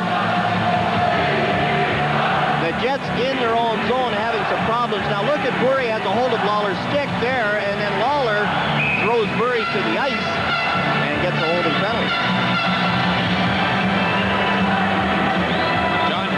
Sees the intensity of this game heating up for Vancouver, and he wants to make sure they don't get any closer. The Canucks on the power play, 0 for 5 tonight, 1 for 18 in the series, and they are 7 for 65 against Winnipeg this year. So the Canuck power play has really struggled against Winnipeg. Here they come. Momesso winds up, shot right on. Carlisle clears the rebound easily. That's doing a good job letting Rick Tabaracci see that one all the way, and he had no problems with that shot from Sergio Momesso. Linden, Ronning, Portnell up front. Linden in front of the Jet bench has trouble, and Murray knocks it away. Babbage fires it in. Portnell manning a point position. Momesso's up front with Linden and Ronning. Puck comes free to Housley, can't clear. Portnell's shot comes in front. Linden knocked away by Tabaracci. Troy Murray in the corner. Ronning digs for it. Comes loose to Carlisle. Hit by Momesso. Carlisle stays with it. Portnell pinches in, takes a hit from Shannon, keeps it in the zone. Centered for Ronning. Here's a chance. Ronning trying to set up the shot. Can't get the shot away. Hands off to Linden. Babbage lost control of it. Murray clears it down. 36 seconds to go. When you're struggling like Cliff Ronning is, you hang on to the puck too long. There he was right in front, played himself right in behind the net. Adams to Lariana. Bure out there now as well. Back to the point it comes to Plavsic. Portnell on the right point. Bure in front, so is Adams.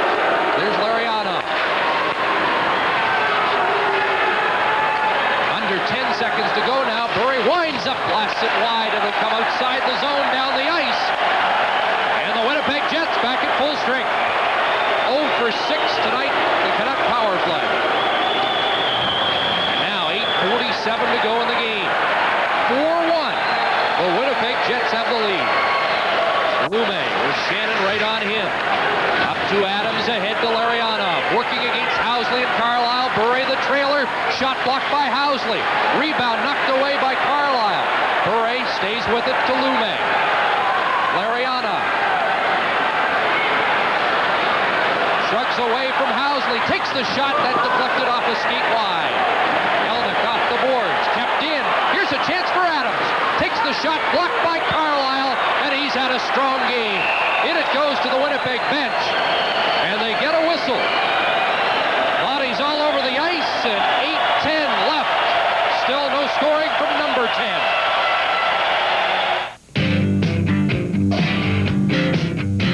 This hour's something else till you make the time. Yeah. Real life is the bottom line.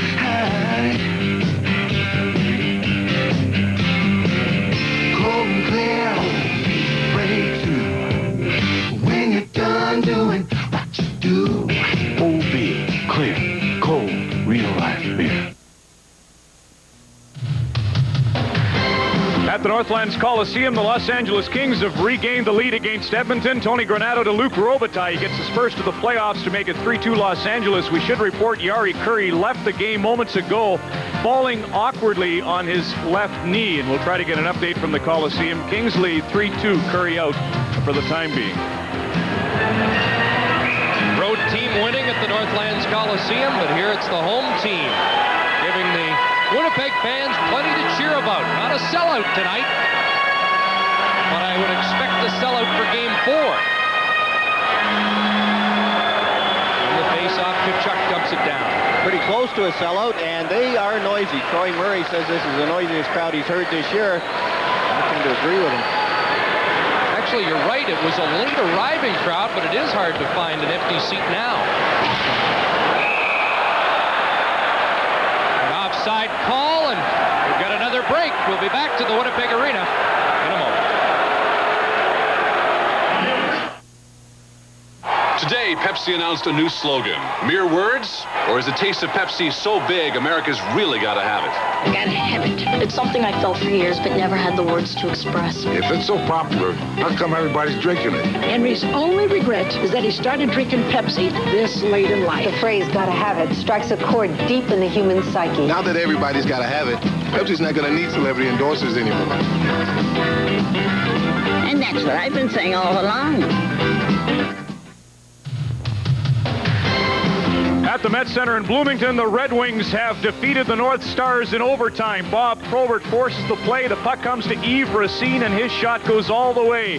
On a surprise, John Casey. Detroit 5, Minnesota 4 in overtime. The series lead for the Stars is cut to 2-1. Good look at Evgeny Davidov, and boy, did the Red Wings need that. And they're still in a big hole. Was critical.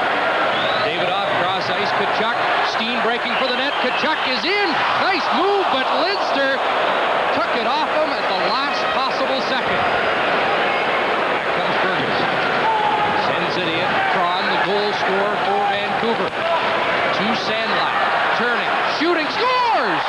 Jim Sandlak with a screen in front, and it's 4-2. With 7:21 left. And Rick Tabaracci knows that normally he would have come out to play that shoot-in. He let it go. The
luxury car like the new J30 from Infiniti, you may be expected to drive with a certain decorum in public. What you do behind closed doors, however, is your own business. The new Infiniti J30 makes you want to take up driving again, doesn't it? Crowd trying to rally the fans in Winnipeg, or the Jets in Winnipeg, but I think Pat Quinn is a little more excited about the rally his Canucks are putting together. And the spark was created by Ryan Walter and Robert Cron. Walter and Cron, that short-handed goal seemed to give the Canucks more life and get the Jets a little bit back on their heels. Got the experienced Randy Carlyle on the ice now. The Jets protect the lead. Here's Ronning looking for his first goal of the series. Linden can't get by Carlyle, but Lume follows up. Carlyle, nice pass ahead, and here's Elnick. One-on-one against Babbage. Broughton joins the rush. Elnick can't get it by Babbage. He's been one of Vancouver's best tonight. And it's Ronning with Momesso. They hit the line, and Ronning made the move before he got to the line, putting Momesso offside. Jets made sure they had 3 men back and forced Ronning right at the blue line, and that put Sergio Momesso offside. Jets now defensive. When they were ahead 4-0, you could feel they just wanted to protect that lead, and they stopped forechecking. They gave the Canucks a little more room in the neutral zone, and the Canucks took advantage. I think John Paddock could be a great poker player because his face never gives anything away. Doesn't look like a man who's leading. It is getting tense, though. Well, Pat Quinn shows very little emotion behind the Vancouver bench, and he's had lots to celebrate this year with the way the Canucks have played. Murray wins the face-off and sends the Canucks back. Likely we'll see the Canuck defensemen taking some chances offensively now. Plavsic and Lidster out at the moment. Pass intercepted by Sykes. John Paddock has a defensive line out for Winnipeg. Deblois, Murray, and Sykes with Lawler and Numanen on defense. Here comes Bure with Plavsic. Lidster at the point, shot wide. Plavsic looking for the rebound off the backboards, which is now on the net. And the faceoff will come outside the Jet zone as Denny Morrell ruled that shot from Plavsic come off the backboards directly onto the mesh. With the Hockey Night in Canada update, here's Ron. Right, Chris, we're going to the arena in St. Louis with the Blackhawks and the Blues playing. It's 4-3 Blackhawks at this stage, but Nelson Emerson to Garth Butcher, and he beats Dominic Hasek with the equalizer. There's about 10 minutes to go in the third period at the arena, and they're squared at 4. Get the feeling that the playoffs are heating up everywhere. And it's getting hotter here in Winnipeg. Here's Troy Murray in the corner. Dumps it back in. Deblois is there, but all tied up. This is where the Jets want to play the rest of the game. Down in Vancouver's territory. Adams gets it outside the line, but Murray tees it up and sends it back in, heading to the bench. There was Murray defensively in behind Mike Lawler to make that good play. Numanen, cross ice to Housley. Steen breaking, here's Tkachuk. Winding up, shot right on. And McLean holds it. With 5:03 to go. Tkachuk can shoot the puck as hard as anybody I've seen. 20-year-old McLean played that one very carefully. Off the chest, gets the whistle. 6'2", 215, and he leans into this one. Look at where Kirk McLean, he's set, square to the play. Tkachuk lets it go. McLean makes no mistake. And hangs on.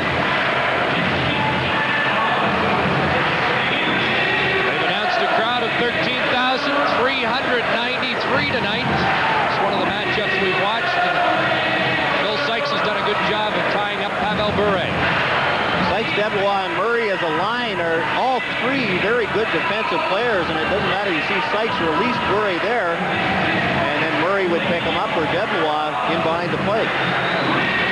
So even without Chris Draper in the lineup, the Jets for at least 55 minutes have held Bure in check.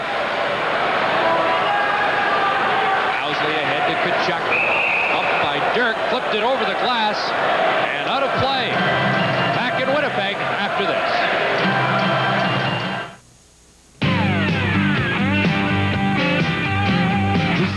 Something else till you make the time, yeah. Real life is the bottom line.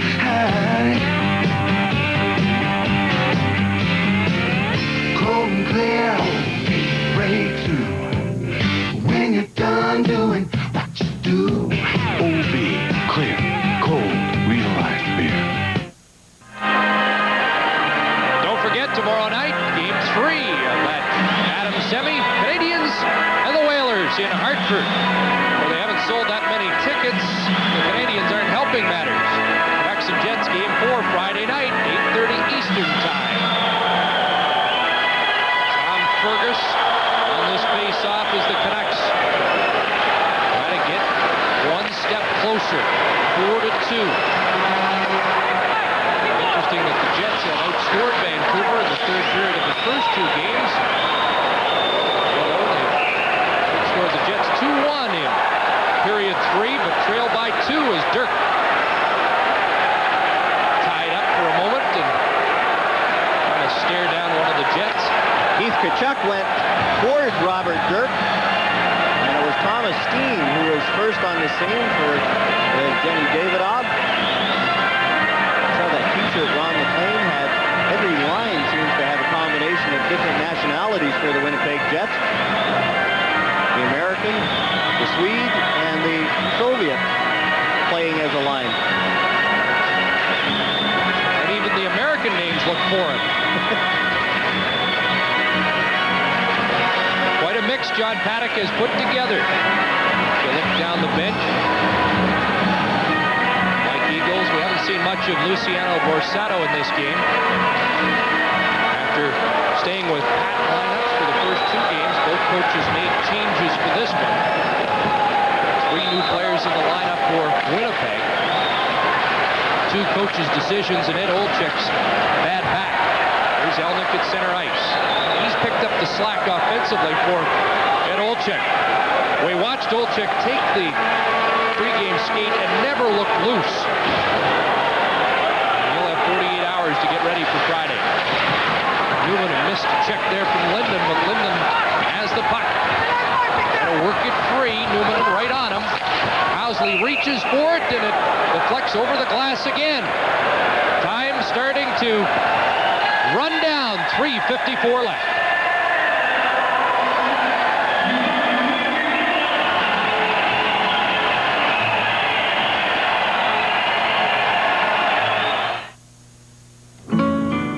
Children grow up so fast.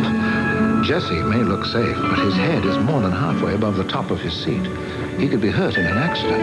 At Esso, looking out for your safety is part of our service. So remember, Jesse would be safer in a booster seat with a regular seatbelt. Drive safely. Pick up our brochure of road safety information. It's free at your local Esso. To me, good service also means getting you safely on your way. You're on your way with Esso. Housley out there again for this faceoff. Only played 18 minutes in Game 2, played 18 minutes in just the first 2 periods here tonight, and played a lot better. And that's why John Paddock has played him a lot more. Average between 23 and 28 minutes during the year. And he'll be at the top end of that. Right from the faceoff, Linden shot on goal. Murray at the blue line gets it out. Almost stole it there from Lapsick. Over Housley's stick. Courtnall gives chase. Tabaracci out of the goal. Off the boards. Past Elnick and down the ice. With 3 minutes, 33 seconds to go. Jets lead by 2. 4-2. They outshot Vancouver 36-23. Here comes Linden. Turned around by Housley. Across Lume. Shot blocked by Sykes. Here's Ronning. Hits the side of the net. Carlisle chops at it. And it's cleared away by Sykes down the ice. Housley may have a break. Housley, back to Eagles, to Elnick, to Housley, and he couldn't take it as McLean got his stick on it. Jets almost wrapped it up there, but back comes Vancouver. Linden to Ronning. Ronning, here's Dirk shooting, and a blocker save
Sturck. Behind the goal, Larionov. Ridden out by Lawler. Boy, these four Jet defensemen have played well. Luminen, Lawler, Housley.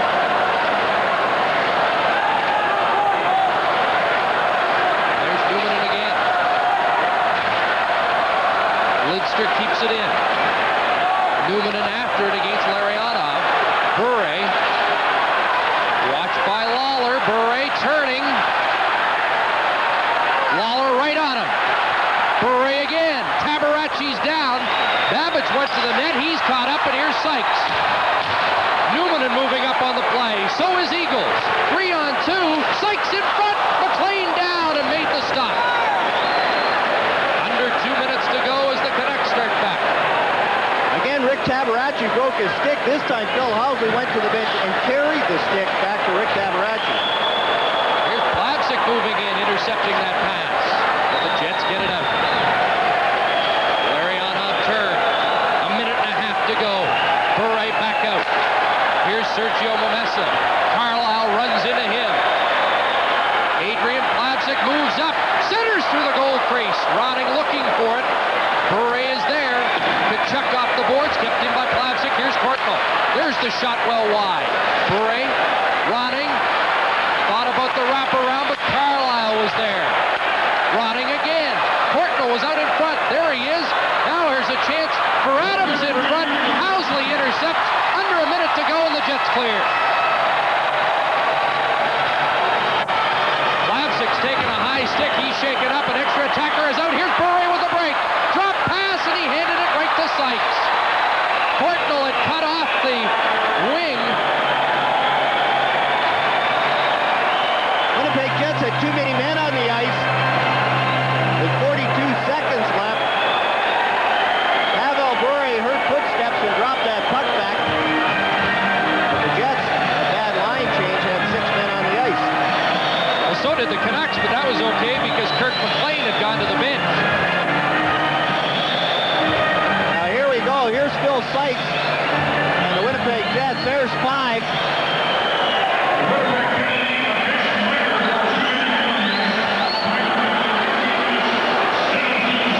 There's the 5 close to the bench, and there was one well over on this side of the ice. John Paddock's team will be shorthanded now with 42 seconds left in the third period. Now they don't have to worry about icing it. That's the one good thing. Being shorthanded, they can just turn and fire it down. That's the upside. The downside, there'll be 2 men short in effect with McLean out, but timeout Vancouver as they'll talk it over. Chuck will serve the minor. And the faceoff is outside the blue line, which is a big bonus for the Winnipeg Jets. Even if they lose the draw, the Canucks will probably end up just ringing the boards and trying to jam one side to pick up control that way. There's Adrian Plavsic as he's heading to the Canuck players bench. He was hit with a puck. The play was headed up into the Winnipeg zone, and Plavsic just turned, and he was in no man's land for a moment, turning back away from the play because he was shaken up. Well, with McLean on the bench, it does give the Jets, as you mentioned, the luxury of just pounding it down the ice. They can try for that empty net, and even if they miss, they can't get called for icing. At Quinn.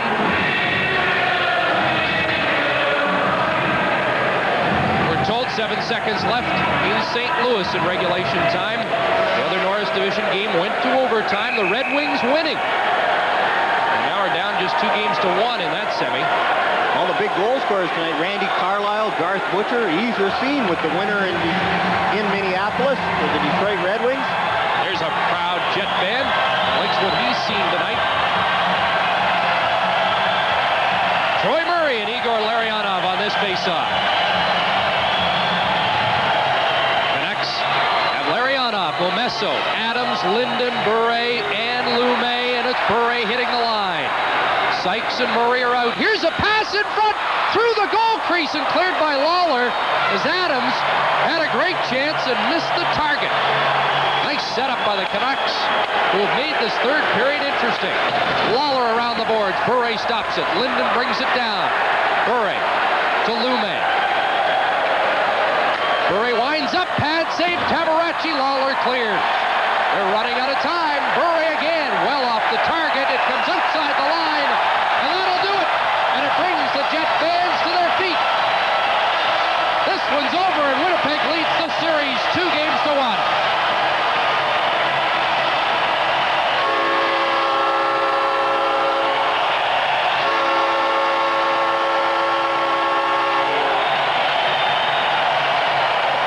The scoreboard says, welcome to the White House. And we talked about special teams before the game. The Winnipeg Jets and Rick Tabarachi, a great job on special teams.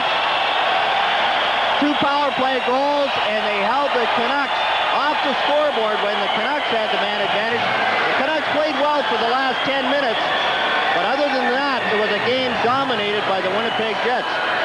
Looked like Rick Tabarachi was going to white out the Canucks, but it was a strong third period by Vancouver, but Tabarachi has another win, and I'm sure he has another start to this series. So the Winnipeg Jets, they lost game 2, but come back with an impressive performance. Carlisle, Elnick, Deblois, Steen before Cron and Sandlak, and the Winnipeg Jets beat Vancouver 4-2.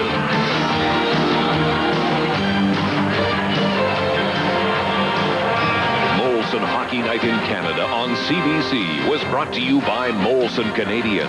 What beers